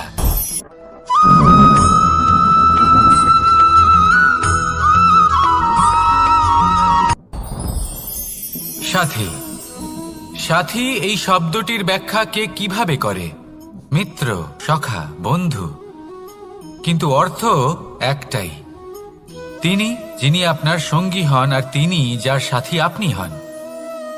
এবার সব থেকে বড় প্রশ্ন হলো এটাই যে তিনি কে হতে পারেন যাকে আপনি আপনার সাথী বলে মেনে নিতে পারেন, নিজের সখা, নিজের মিত্র, নিজের বন্ধু মেনে নিতে পারেন। আপনার সাথী হলেন তিনি যিনি দুঃখের সময় আপনার পাশে থাকবেন, আপনার হাত ধরে থাকবেন। আপনার সাথী হলেন তিনি যার হাত আপনি নিজের সুখের দিনে ধরে থাকবেন। সেই সাথীরই হাত ধরুন যিনি দুঃখে সবসময় আপনাকে সাহায্য করার জন্য তৎপর হয়ে থাকেন, আপনার পাশে থাকেন, আর যাকে সুখের দিনে আপনি আপনার সাথে রাখতে পারেন। আর যখন আপনার সাথে আপনার এই সাথী থাকবে, তখন আপনি এটা বুঝবেন যে যখন জীবনে দুঃখ আসে, তখন এই দুঃখ কমে যায়, সবার মধ্যে ভাগ হয়ে যায়। আর যদি তখন সুখ আসে, তাহলে সেটা সবার উপস্থিতিতে আরো বেড়ে যায়। এটাই হলো প্রেম, এটাই হলো ভালোবাসা, এটাই হলো সঙ্গ। যেমন সম্পর্ক আমার আর রাধার মাঝে। তাহলে আসুন আর আমার সাথে ভালোবেসে বলুন, রাধা রাধা।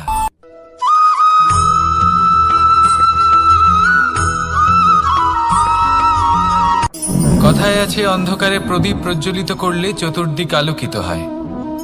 কিন্তু যদি এই প্রদীপ আমি সূর্যের আলোর সম্মুখে সকালবেলায় প্রজ্বলিত করে রেখে দিই, তাহলে কি হবে?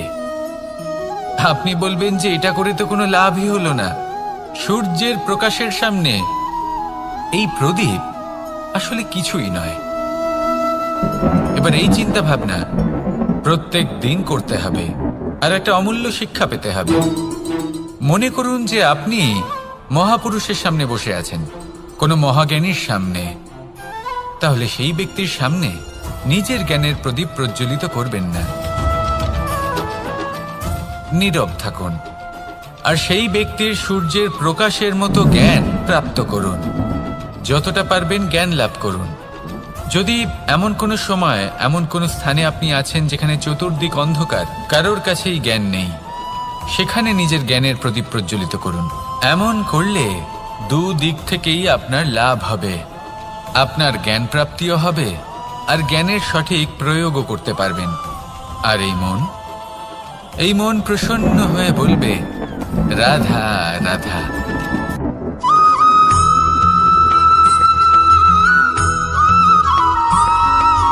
প্রত্যেক মানুষ নিজের জীবনে হীরক তথা হীরে এবং দর্পণ এই দুই দেখেছেন। এই দুই হলো সাদা এবং এরা দুজনেই আলোর প্রতিফলন ঘটায় এবং এরা দুজনেই উজ্জ্বল হয়ে ওঠে। আপনি হয়তো মনে মনে ভাবছেন যে এটা কি ধরনের তুলনা করছি। একটা হীরে তো রত্ন, তার মূল্য দর্পণের থেকে অনেক গুণ বেশি। কিন্তু হীরে থাকাতে দর্পণের মূল্য কিন্তু কোনো অংশে কমে যায় না, তাই না? মানুষ যখন হীরে নিজের হাতে নেয় তখন সবার আগে কি খোঁজে? দর্পণ, যাতে তার মধ্যে দিয়ে দেখে সে বুঝতে পারে যে সেই হীরে আদৌ তার শোভাবর্ধন করছে কিনা, তাকে ভালো দেখাচ্ছে কিনা, প্রসাধনের জন্য সেটা ব্যবহার করা ঠিক হবে কিনা।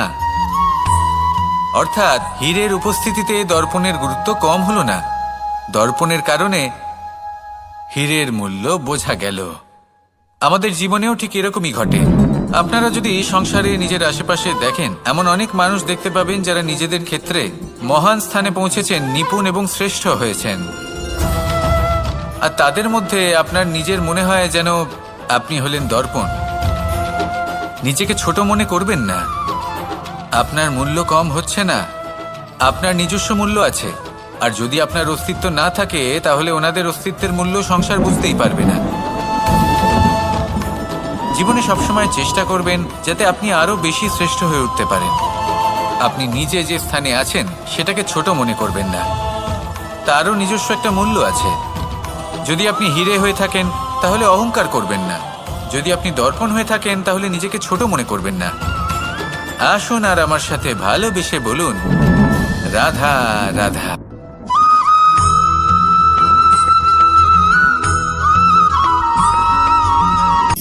শক্তি, শক্তি অর্জন করা এতটা কঠিন নয় যতটা শক্তি লাভ করার পরে সেই শক্তি সামলানো কঠিন হয়। কারণ যেই মানুষ শক্তি লাভ করে তার মনে গর্ববোধ জন্মায়, জন্মায় অহংকার, জন্মায় জেদ। তাই শক্তি প্রাপ্ত করার সাথে বিনম্র থাকাও অত্যন্ত আবশ্যক। আর এটা আমাদের শেখা উচিত বৃক্ষের থেকে। বৃক্ষ যা আমাদের ফল দেয়, বৃক্ষ যা যত ফল দেয় ততটাই ঝুঁকে যায়। আমরা পাথর মারি ওই বৃক্ষের থেকে ফল প্রাপ্ত করার জন্য। সেই পাথরের মার সহ্য করেও বৃক্ষ আমাদের ফল দেয়। কোনো গর্ববোধ নেই, কোনো অহংকার বোধ নেই। আর সেই জন্য এই বৃক্ষের পুজো করা হয়। এটাই হলো মাহাত্ম্য শক্তির সাথে বিনম্রতার। যদি এই শক্তি সৃজন করে থাকে, সাহায্য করে থাকে, সম্বল হয়ে থাকে, তবেই সেই শক্তি উপযুক্ত। আর নয়তো সেই শক্তি একদিন আপনাকে আসক্ত অবশ্যই করবে। তাহলে শক্তি অবশ্যই অর্জন করুন, কিন্তু তার সাথে সেই শক্তি সামলানোর মতো বিবেকও আপনাকে অবশ্যই জাগ্রত করতে হবে। তাহলে আসুন আমার সাথে ভালোবেসে বলুন, রাধা রাধা।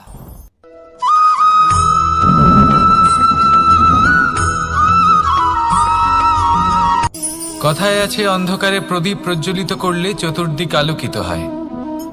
কিন্তু যদি এই প্রদীপ আমি সূর্যের আলোর সম্মুখে সকালবেলায় প্রজ্বলিত করে রেখে দিই, তাহলে কি হবে?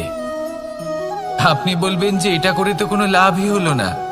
সূর্যের প্রকাশের সামনে এই প্রদীপ আসলে কিছুই নয়। এবার এই চিন্তা ভাবনা প্রত্যেক দিন করতে হবে, আর একটা অমূল্য শিক্ষা পেতে হবে। মনে করুন যে আপনি মহাপুরুষের সামনে বসে আছেন, কোনো মহাজ্ঞানীর সামনে। তাহলে সেই ব্যক্তির সামনে নিজের জ্ঞানের প্রদীপ প্রজ্বলিত করবেন না, নীরব থাকুন। আর সেই ব্যক্তির সূর্যের প্রকাশের মতো জ্ঞান প্রাপ্ত করুন। যতটা পারবেন জ্ঞান লাভ করুন। যদি এমন কোনো সময়, এমন কোনো স্থানে আপনি আছেন যেখানে চতুর্দিক অন্ধকার, কারোর কাছেই জ্ঞান নেই, সেখানে নিজের জ্ঞানের প্রদীপ প্রজ্বলিত করুন। এমন করলে দুদিক থেকেই আপনার লাভ হবে। আপনার জ্ঞান প্রাপ্তিও হবে আর জ্ঞানের সঠিক প্রয়োগও করতে পারবেন। আর এই মন প্রসন্ন হয়ে বলবে, রাধা রাধা।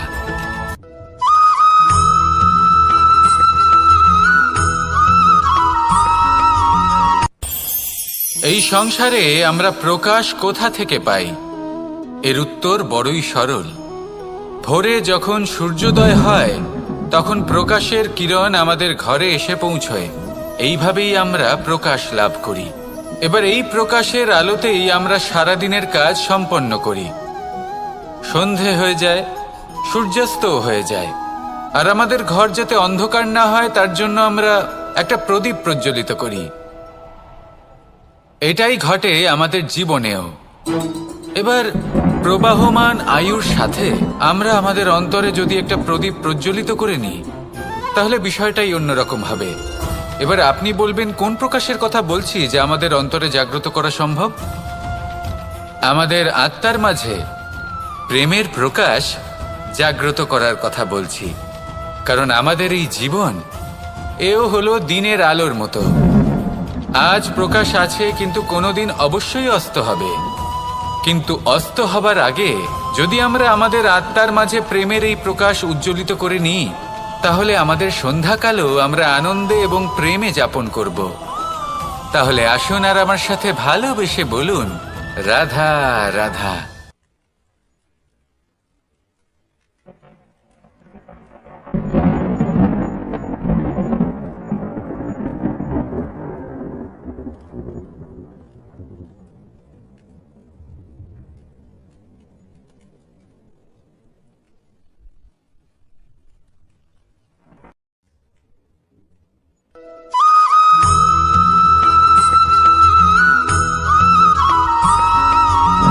কথায় আছে যে এমন কোনো অক্ষর নেই যার দ্বারা কোনো মন্ত্র হয় না।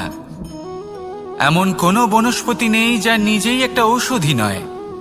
পৃথিবীর এমন কোনো ব্যক্তি নেই যার মধ্যে কোনো যোগ্যতা থাকে না। শুধু প্রয়োজন হলো যে ব্যক্তিকে আমরা খুঁজে চলেছি তাকে সঠিকভাবে চিনে নেওয়া। যদি তার যোগ্যতা, তার বিশেষত্ব আমরা বুঝতেই না পারি তাহলে আর লাভ কি রইল?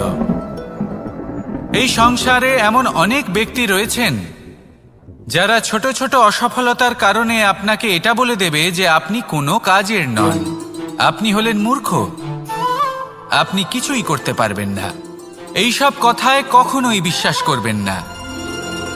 কারণ আপনি এবং প্রত্যেকটি জীব এই পরমাত্মা এবং এই প্রকৃতির সৃষ্টি, যা অত্যন্ত বিশেষ।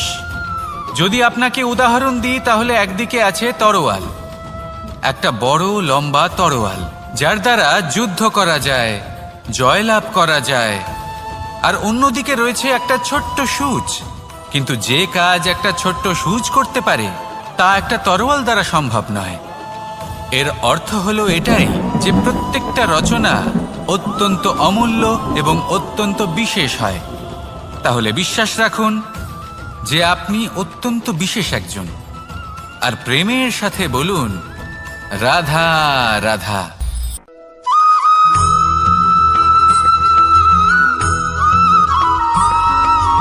জীবনে যখন কোনো ব্যক্তি নিজের লক্ষ্য প্রাপ্তির জন্য নিরন্তর পরিশ্রম করতে থাকেন, চেষ্টা করতে থাকেন, তখন তিনি কষ্ট অনুভব করেন। কখনো শারীরিক কষ্ট, কখনো মানসিক কষ্ট। এবার উনি এটা ভাবতে থাকেন যে আমি কি উচিত করছি নাকি অনুচিত করছি। কারণ অন্যদিকে এমন একজন ব্যক্তিও আছেন যিনি একদমই পরিশ্রম, চেষ্টা করছেন না। তিনি মদিরা পান করেন, বিলাসিতায় জীবন কাটান, অলস প্রকৃতির হয়ে ওঠেন, নিদ্রাতে বিলীন হয়ে থাকেন আর ভাবেন যে তিনি সুখ লাভ করছেন। কিন্তু এরকম কেন হয়? কারণ যখন আমরা সৎ পথে থাকি, উচিত পথে চলি, লক্ষ্য প্রাপ্ত করার জন্য চেষ্টা করতে থাকি, তখন আমাদের ভেতরে থাকা নেতিবাচক শক্তি এবং পাপ এই দেহকে ত্যাগ করে দেয়। আর এই অনুভূতিটাই আমাদের দুঃখের অনুভূতি দেয়, কষ্ট দেয়। এবার সেখানে যদি আমরা কুপথে চলি, অনুচিত পথে চলতে থাকি, তাহলে আমাদের ভেতরে থাকা পুণ্য এবং ধনাত্মক শক্তি আমাদের দেহ ত্যাগ করে দেয়, আর এই অনুভূতির কারণেই আমরা সুখ অনুভব করি। কিন্তু কখনো ভাববেন যে এই সুখ বেশি সময় পর্যন্ত থাকে না। সেই জন্য সবসময় মনে রাখবেন, যদি আপনি জানেন যে এটাই আপনার লক্ষ্য, এটাই উচিত পথ, শুভ পথ, তাতে নিরন্তরভাবে এগিয়ে যেতে চেষ্টা করতে থাকুন। এই কষ্ট আপনাকে সুখের পরাকাষ্ঠায় কখন পৌঁছে দেবে তা আপনি জানতেই পারবেন না। আসুন আমার সাথে ভালোবেসে বলুন, রাধা রাধা।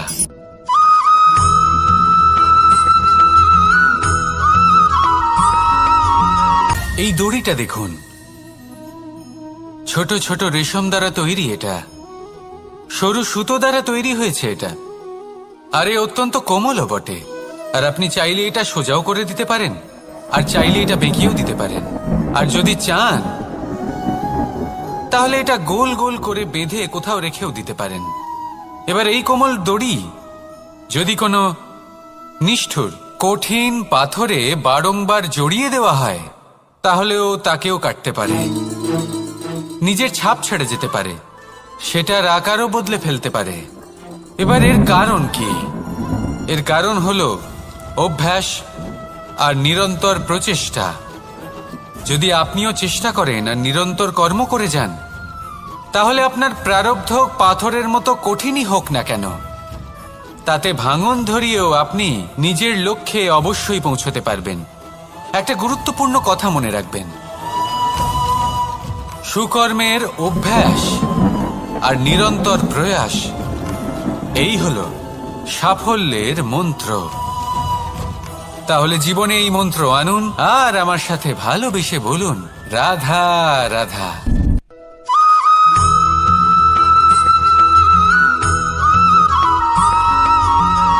এই সংসারে কোনো বস্তু হোক বা ব্যক্তি হোক, তার একার গুরুত্ব কিন্তু খুব বেশি নয়। একটা উদাহরণ হিসেবে বৃষ্টির ফোঁটাকে ভেবে দেখুন। যদি একটি বৃষ্টির ফোঁটা হয় তাহলে তার খুব বেশি গুরুত্ব থাকে না, কিন্তু যখন সহস্র বৃষ্টির ফোঁটা মেঘের মধ্যে দিয়ে ঝরে পড়ে, তখন সেটা বর্ষার রূপ ধারণ করে। সেই বর্ষা যা এই প্রকৃতিকে শান্ত করে।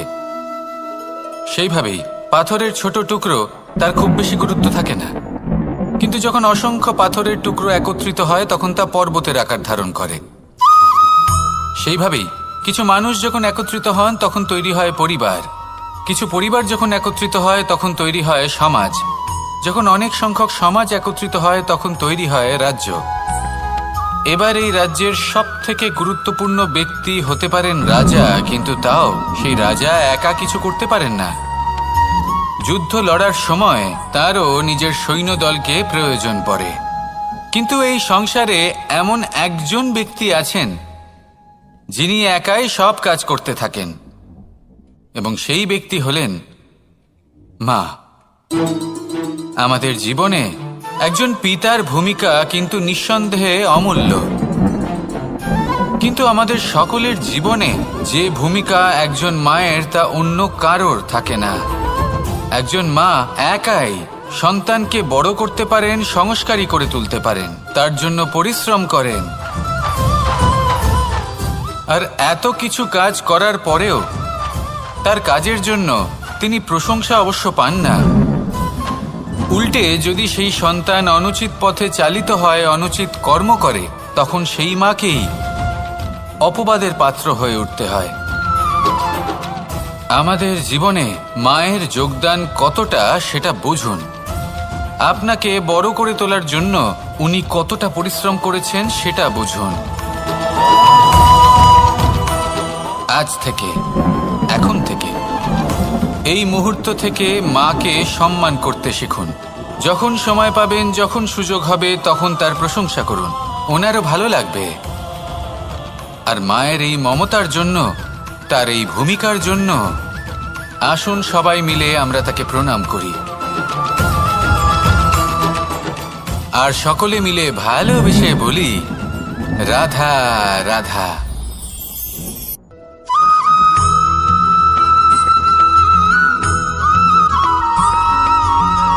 আপনি কখনো কোনো বাজকে নিজের বাসা বানাতে দেখেছেন? এই বাজ যখনই কোনো বাসা বানায় তখন উঁচু গাছের ডালে বা কোনো পর্বতের শিখরে বাসা বানায়, অনেক উচ্চতায়, আর সেখানে তার সন্তানও জন্মগ্রহণ করে। যখন এই সন্তানেরা জন্মায় তখন এই বাজ খুবই ভালোবেসে এবং খুব সাবধানে এদের পালন পোষণ করে।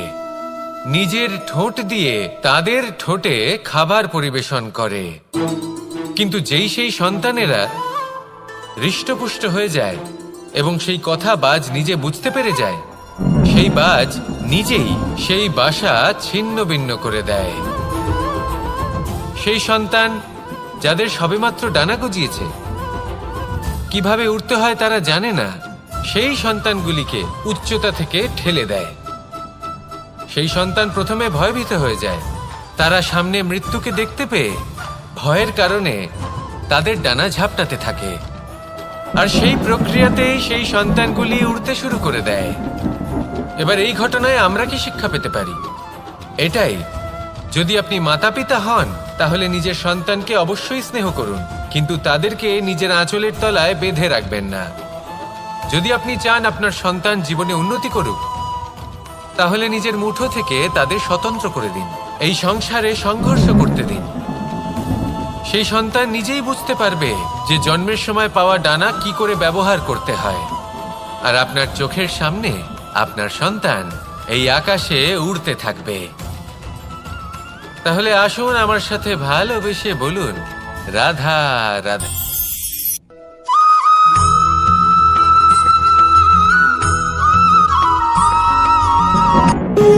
যখন মানুষের মৃত্যু হয় তখন কি হয়? অনেক সংখ্যক মানুষ শোক পালন করতে চলে আসেন। যে ব্যক্তি মৃত্যু লাভ করেছেন তার অনেক বস্তু থাকে যেগুলো তার প্রিয়, যেগুলো তিনি ব্যবহার করেছেন। তার শয্যা, তার বস্ত্র, তার আভূষণ সবকিছু তার থেকে বিচ্ছিন্ন করা হয় এবং খালি হাতে তাকে শ্মশানের উদ্দেশ্যে রওনা করা হয়। আমি আপনাকে এই প্রশ্ন করতে চাই, আপনি এই সংসারে কি অর্জন করেছেন? ধন সম্পত্তি, বস্ত্র, আভূষণ, এই সবকিছু যে আপনি অর্জন করেছেন, আপনার মৃত্যুর পরে তা আপনার থেকে দূর হয়ে যাবে। এর উত্তর হলো একটাই, আপনার কর্ম। শুধু সেটাই আছে যা একান্ত আপনার, আর শুধু সেটাই এই সংসার থেকে চলে যাওয়ার পরেও সংসারেই জীবিত থাকবে।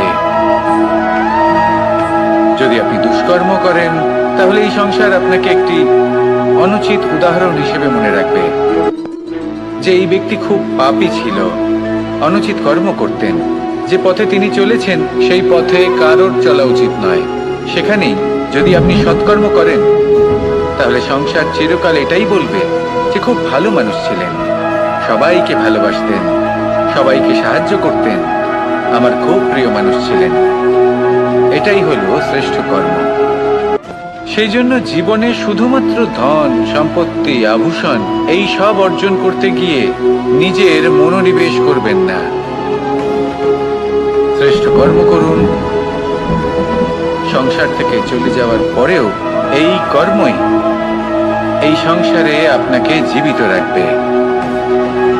আসুন আমার সাথে ভালোবেসে বলুন, রাধা রাধা।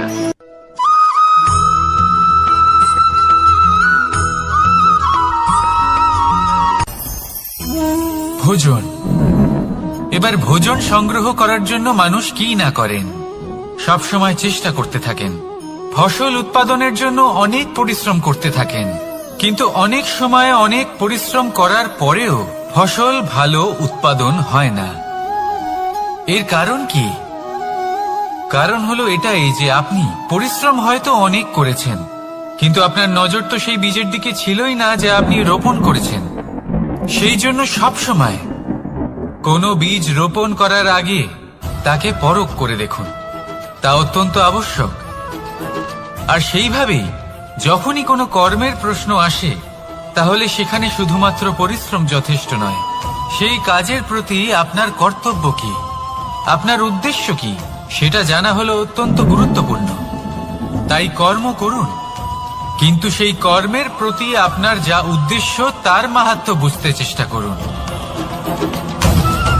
তাহলে আসুন আমার সাথে ভালোবেসে বলুন, রাধা রাধা।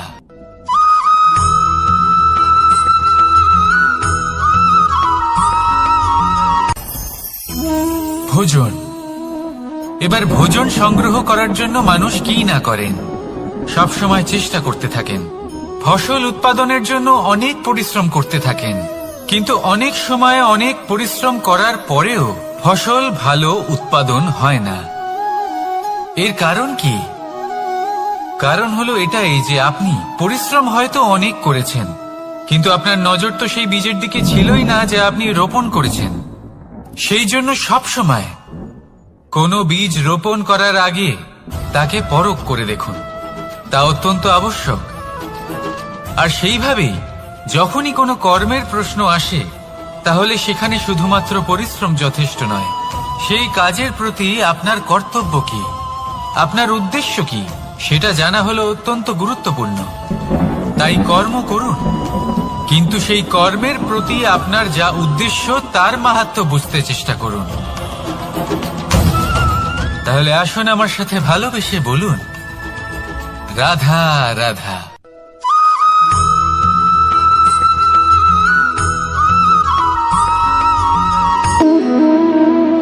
সম্পর্ক হলো আমাদের জীবনের একটি আধার। কিছু সম্পর্ক এমন যা আমরা জন্মসূত্রে লাভ করি, যেমন পরিবার, মা, বাবা। কিছু সম্পর্ক আছে যা আমরা জীবনে অর্জন করে থাকি, তা সে প্রেমের হোক, স্নেহের হোক বা বন্ধুত্বের। এই সকল সম্পর্ক লাভ করার বা গড়ে তোলার 5টি ধাপ রয়েছে। প্রথম ধাপ, কোনো ব্যক্তির সাথে আলাপ হওয়া, তার সাথে কথা বলা বা তাকে দেখা। দ্বিতীয় ধাপ, সে ব্যক্তিকে আমাদের ভালো লাগা। তৃতীয় ধাপ, আমাদের এটা চাইতে শুরু করা যে জীবনে এই ব্যক্তি যেন আমাদের বন্ধু হন, আমাদের জীবনে থাকেন, বা আমাদের কাউকে ভালোবেসে ফেলা। আর এটা আমাদের ভাবা বা চাওয়া যে সেই ব্যক্তি যেন আজীবন আমার সাথে থাকেন, আমার জীবনে আমার সাথী হয়ে। চতুর্থ ধাপ, লাভ করা। এবার এই ধাপটি অনেক মানুষের পক্ষেই খুবই সরল হয়, বড়ই সরলভাবে নিজেদের সঙ্গীকে লাভ করে থাকেন। কিছু মানুষের জন্য এই ধাপ অত্যন্ত কঠিন হয়ে থাকে। অনেক প্রতিকূল পরিস্থিতির উপর জয়লাভ করে তারা সঙ্গীকে লাভ করেন, কিন্তু লাভ অবশ্যই করেন। এরপরে আসে পঞ্চম, অন্তিম এবং সব থেকে গুরুত্বপূর্ণ ধাপ। সেটা হলো সেই সম্পর্ক পালন করা। এটা হলো এমন এক বিষয় যা প্রত্যেক মানুষের শেখা উচিত। যদি ব্যক্তি নিজের জীবনে সম্পর্ক রক্ষা করতে শিখে যান, তবে প্রত্যেক সম্পর্ক তার জীবনকে স্বর্গ করে তুলবে। আসুন আর আমার সাথে ভালোবেসে বলুন, রাধা রাধা।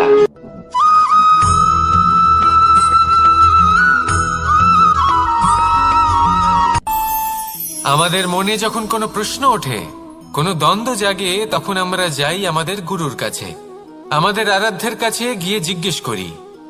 এইভাবেই একদিন আমি পৌঁছলাম আমার আরাধ্যের কাছে, আমার মহাদেবের কাছে, আর ওনাকে প্রশ্ন করলাম যে মহাদেব, জীবনে আনন্দ পাওয়ার, উৎসব পালনের, প্রেম ভাগ করে নেবার, জীবনকে উপভোগ করে নেওয়ার সর্বশ্রেষ্ঠ সময় কোনটা? মহাদেব হাসলেন আর উনি বললেন, জীবনে উৎসব পালনের সব থেকে শ্রেষ্ঠ দিন হল মৃত্যুর ঠিক আগের দিনটা। প্রেম ভাগ করে নেওয়ার সব থেকে শ্রেষ্ঠ মুহূর্ত হল মৃত্যুর ঠিক আগের মুহূর্ত। জীবনকে উপভোগ করে নেওয়ার সর্বশ্রেষ্ঠ প্রহর হল মৃত্যুর 1 প্রহর পূর্বে। তখন আমি চমকে গেলাম। আমি বললাম, কিন্তু মহাদেব, মৃত্যু তো অনিশ্চিত, আমরা জানিও না কবে আমাদের মৃত্যু হবে। মহাদেব আবার হাসলেন। উনি বললেন যে যদি আমরা এভাবে জীবন কাটাই যে আমরা জীবনের প্রত্যেক দিন, প্রত্যেক মুহূর্ত, প্রত্যেক প্রহর শেষ বলে মনে করি, তাহলে আমাদের সমস্ত জীবন আনন্দের সাথেই অতিবাহিত হবে। কি বলেন?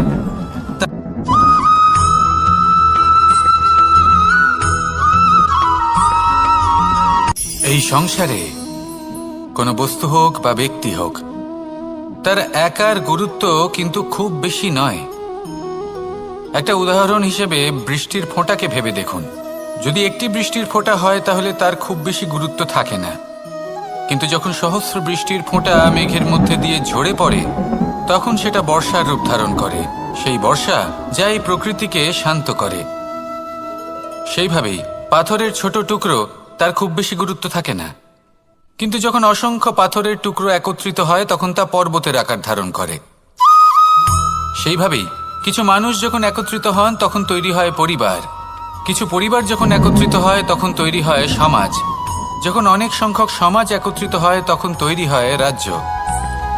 এবার এই রাজ্যের সবথেকে গুরুত্বপূর্ণ ব্যক্তি হতে পারেন রাজা, কিন্তু তাও সেই রাজা একা কিছু করতে পারেন না। যুদ্ধ লড়ার সময় তারও নিজের সৈন্যদলকে প্রয়োজন পড়ে।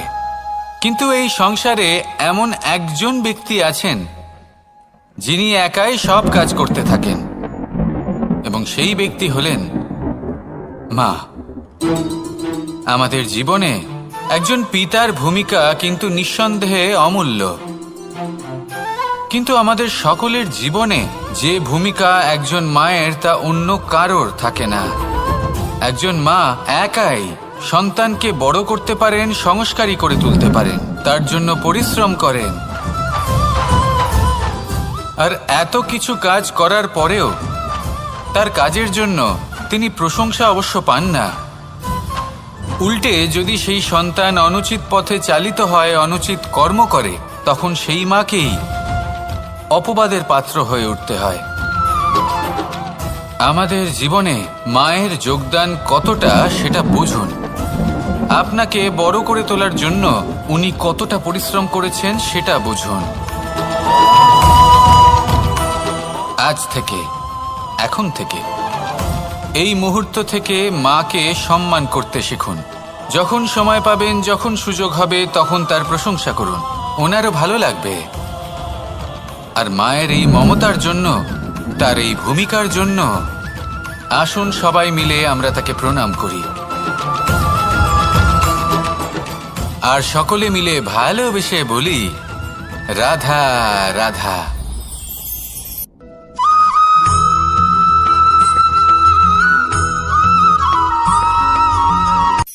এই সংসারে সাফল্য লাভ করার জন্য জ্ঞানের প্রয়োজন হয়, পরিশ্রমের প্রয়োজন হয়, দৃঢ় নিষ্ঠার প্রয়োজন হয়, নিরন্তর চেষ্টা করা প্রয়োজনীয়। কিন্তু আরো কিছু আছে যা অত্যন্ত প্রয়োজনীয় এবং গুরুত্বপূর্ণ। তা হলো ভালো বন্ধু। তাদের থাকা অত্যন্ত প্রয়োজনীয়। যদি ভালো বন্ধু থাকে তাহলে সময় এলে তারা ঢাল হয়ে আপনাকে সুরক্ষা করবেন। সময় এলে অস্ত্রের মতো শত্রুকে সংহারও করবেন। যদি তিনি জ্ঞানী হন, তাদের মধ্যে সদ্গুণ থাকে, তাহলে এই সব গুণ আপনার মধ্যেও প্রবেশ করবে। তাহলে সাফল্যের জন্য ভালো বন্ধু পাওয়া অত্যন্ত প্রয়োজনীয়। কিন্তু শুধু বন্ধু কেন, ভালো শত্রুও থাকা প্রয়োজনীয়। এবার আপনি ভাববেন, এ আমি কি বললাম? যদি আপনার জীবনেও ভালো অর্থাৎ শক্তিশালী শত্রু থাকে, তাহলে আপনিও শক্তিশালী হতে থাকবেন। এই শত্রু আপনাকে প্রেরিত করবে আরো বেশি শক্তিশালী হয়ে ওঠার।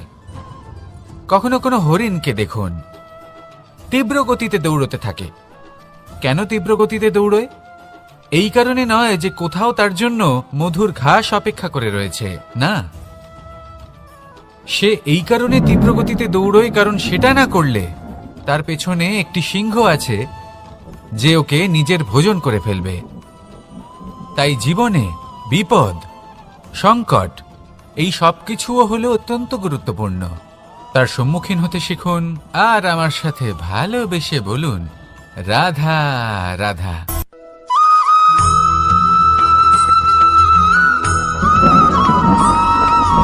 কথায় আছে, প্রত্যেক পুত্র তার পিতার প্রতিচ্ছবি হয়, আর সমস্ত প্রতিচ্ছবি চায় যেন সে তার অস্তিত্ব প্রাপ্ত করতে পারে। পুত্র চায় সে যেন তার পিতার মতো হয়, বা কখনো কখনো তার থেকেও শ্রেষ্ঠ হয়। সেটা কোনো অনুচিত ব্যাপার নয়। অনুচিত তখন হয় যখন পুত্র নিজের পিতার মতো হবার স্বপ্ন পূরণ করতে গিয়ে বা তার থেকেও শ্রেষ্ঠ হওয়ার স্বপ্ন পূরণে অনুচিত পথের আশ্রয় নেয়। কারণ তারপরে সে তার পিতার গুণগুলি আত্মসাৎ করতে চায় না। সে শুধুই এটা চায় যে সংসারের চোখে যেন আমি শ্রেষ্ঠ প্রমাণিত হই। এটা অনুচিত। সংসারে এমন অনেক মানুষ আছেন যারা এই কারণে শ্রেষ্ঠ হবার চেষ্টা করেন যাতে তার পরিবারের তার পিতার সম্মান বৃদ্ধি পায়। এমনও মানুষ থাকেন, আর এটাই হলো পার্থক্য উদ্দেশ্যের। মনে রাখবেন, যদি আপনার উদ্দেশ্য শুভ হয় তাহলে পথও শুভ হবে, যদি আপনার উদ্দেশ্য অশুভ হয় তাহলে পথও অশুভ হবে। তাহলে নিজের পিতার মতো হবার চেষ্টা অবশ্যই করুন, তার থেকেও শ্রেষ্ঠ হওয়ার চেষ্টা অবশ্যই করুন, কিন্তু মনে রাখবেন আপনার সংকল্প আর আপনার উদ্দেশ্য এই দুই শুভ হওয়া উচিত। তাহলে আসুন আর আমার সাথে ভালোবেসে বলুন, রাধা রাধা।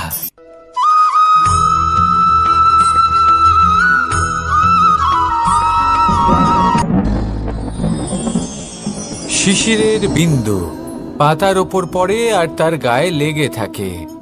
পাতা তাকে শুষে নিতে পারে না, আর শেষ পর্যন্ত সে ঝরে পড়ে যায়।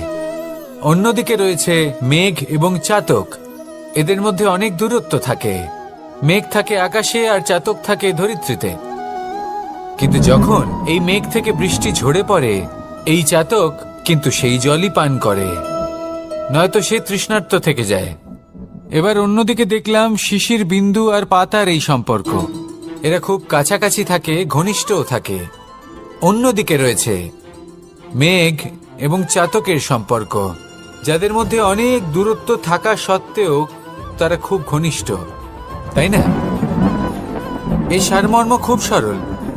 এই নৈকট্য, এই দূরত্ব, তা আপনার সম্পর্কে প্রভাব কিছুতেই ফেলতে পারে না। এই নৈকট্য, এই দূরত্ব, এইসব হলো শুধুমাত্র মনের ব্যাপার। কখনো আপনি অনুভব করেছেন আপনি কারোর থেকে অনেক অনেক দূরে আছেন, অনেক দূরে আছেন, তাও সেই ব্যক্তির প্রতি আপনি টান অনুভব করেন। সেখানে আপনি কারোর সাথে প্রত্যেক দিন অতিবাহিত করেন, সমস্ত জীবন অতিবাহিত করেন, সব থেকে বেশি সময় তার সাথে অতিবাহিত করেন, তাও তার প্রতি সেই টান অনুভব করেন না। এই সংকেত হলো মনের দূরত্বের। তাহলে মনের এই দূরত্ব দূর করুন আর আমার সাথে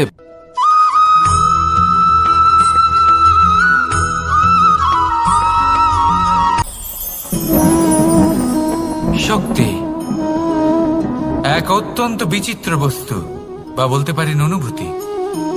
পিতা সবসময় চান যেন তিনি তার শক্তি পুত্রকে। আসুন আপনাকে সহজে বোঝাই। যদি আপনি সুপাত্র হন আর আপনাকে শক্তি দেওয়া হয়, তাহলে আপনি সেই শক্তির গুরুত্ব বুঝবেন, কোথায় সেই শক্তি প্রয়োগ করা উচিত সেটা বুঝবেন। আর এটা যেহেতু অর্জন করা শক্তি হবে, সেই শক্তির অপব্যবহার হবে না।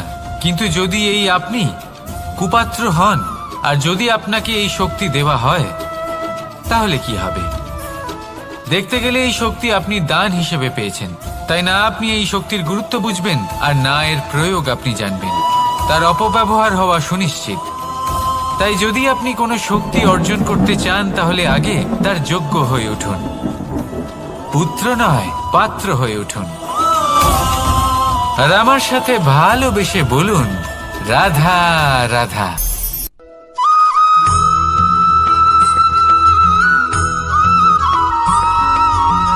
ভালো, শুধু ওনাদের কঠোর ব্যবহার দেখলে আমরা একটু ভয় পেয়ে যাই। এবার ওনাদের এই কঠোর ব্যবহার আমাদের ভালো না লাগলেও অত্যন্ত আবশ্যক, কারণ মাতার থেকে আমরা যে শক্তি লাভ করি তা যেন নিয়ন্ত্রণ হারিয়ে বিধ্বংসী না হয়ে ওঠে। আমরা যেন কোনো কুপথে না চলে যাই, আমরা কখনো যেন দোষ না করে ফেলি। শুধু সেই জন্য পিতা এবং গুরু একটু কঠোর হয়ে ওঠেন, এবং ওনাদের এই কঠোর আচরণ ভবিষ্যতে গিয়ে আমরা অবশ্যই বুঝতে পারি। জীবনে কিছু বছর আমরা এগিয়ে যাই আর তারপর আমরা বুঝতে পারি যে বাবা এবং গুরু আমাদের যথেষ্ট ভালোবাসতেন, কিন্তু ওনাদের ভালোবাসার বহিঃপ্রকাশ আলাদা। প্রয়োজনীয় হলো এটা দেখার, এটা বোঝার যে শুরু থেকে আমাদের প্রতি ওনাদের আচরণ কেমন ছিল। ওনাদের কঠোর হওয়ার পেছনে ওনাদের ভালোবাসাটা বোঝার চেষ্টা করুন, ওনাদের চিন্তাটা বোঝার চেষ্টা করুন, ওনাদের পথপ্রদর্শনের আড়ালে আপনার ভবিষ্যতের জন্য যে পরিকল্পনা ওনারা করেছেন সেটা বোঝার চেষ্টা করুন। তখন আপনারা বুঝতে পারবেন ওনাদের ভালোবাসাকে। আপনার মনের মধ্যে আপনা থেকেই ওনাদের প্রতি সম্মান জেগে উঠবে। নিজের পিতা এবং নিজের গুরু এই দুজনের প্রতি কৃতজ্ঞতা প্রকাশ করুন আর আমার সাথে ভালোবেসে বলুন রাধা রাধা।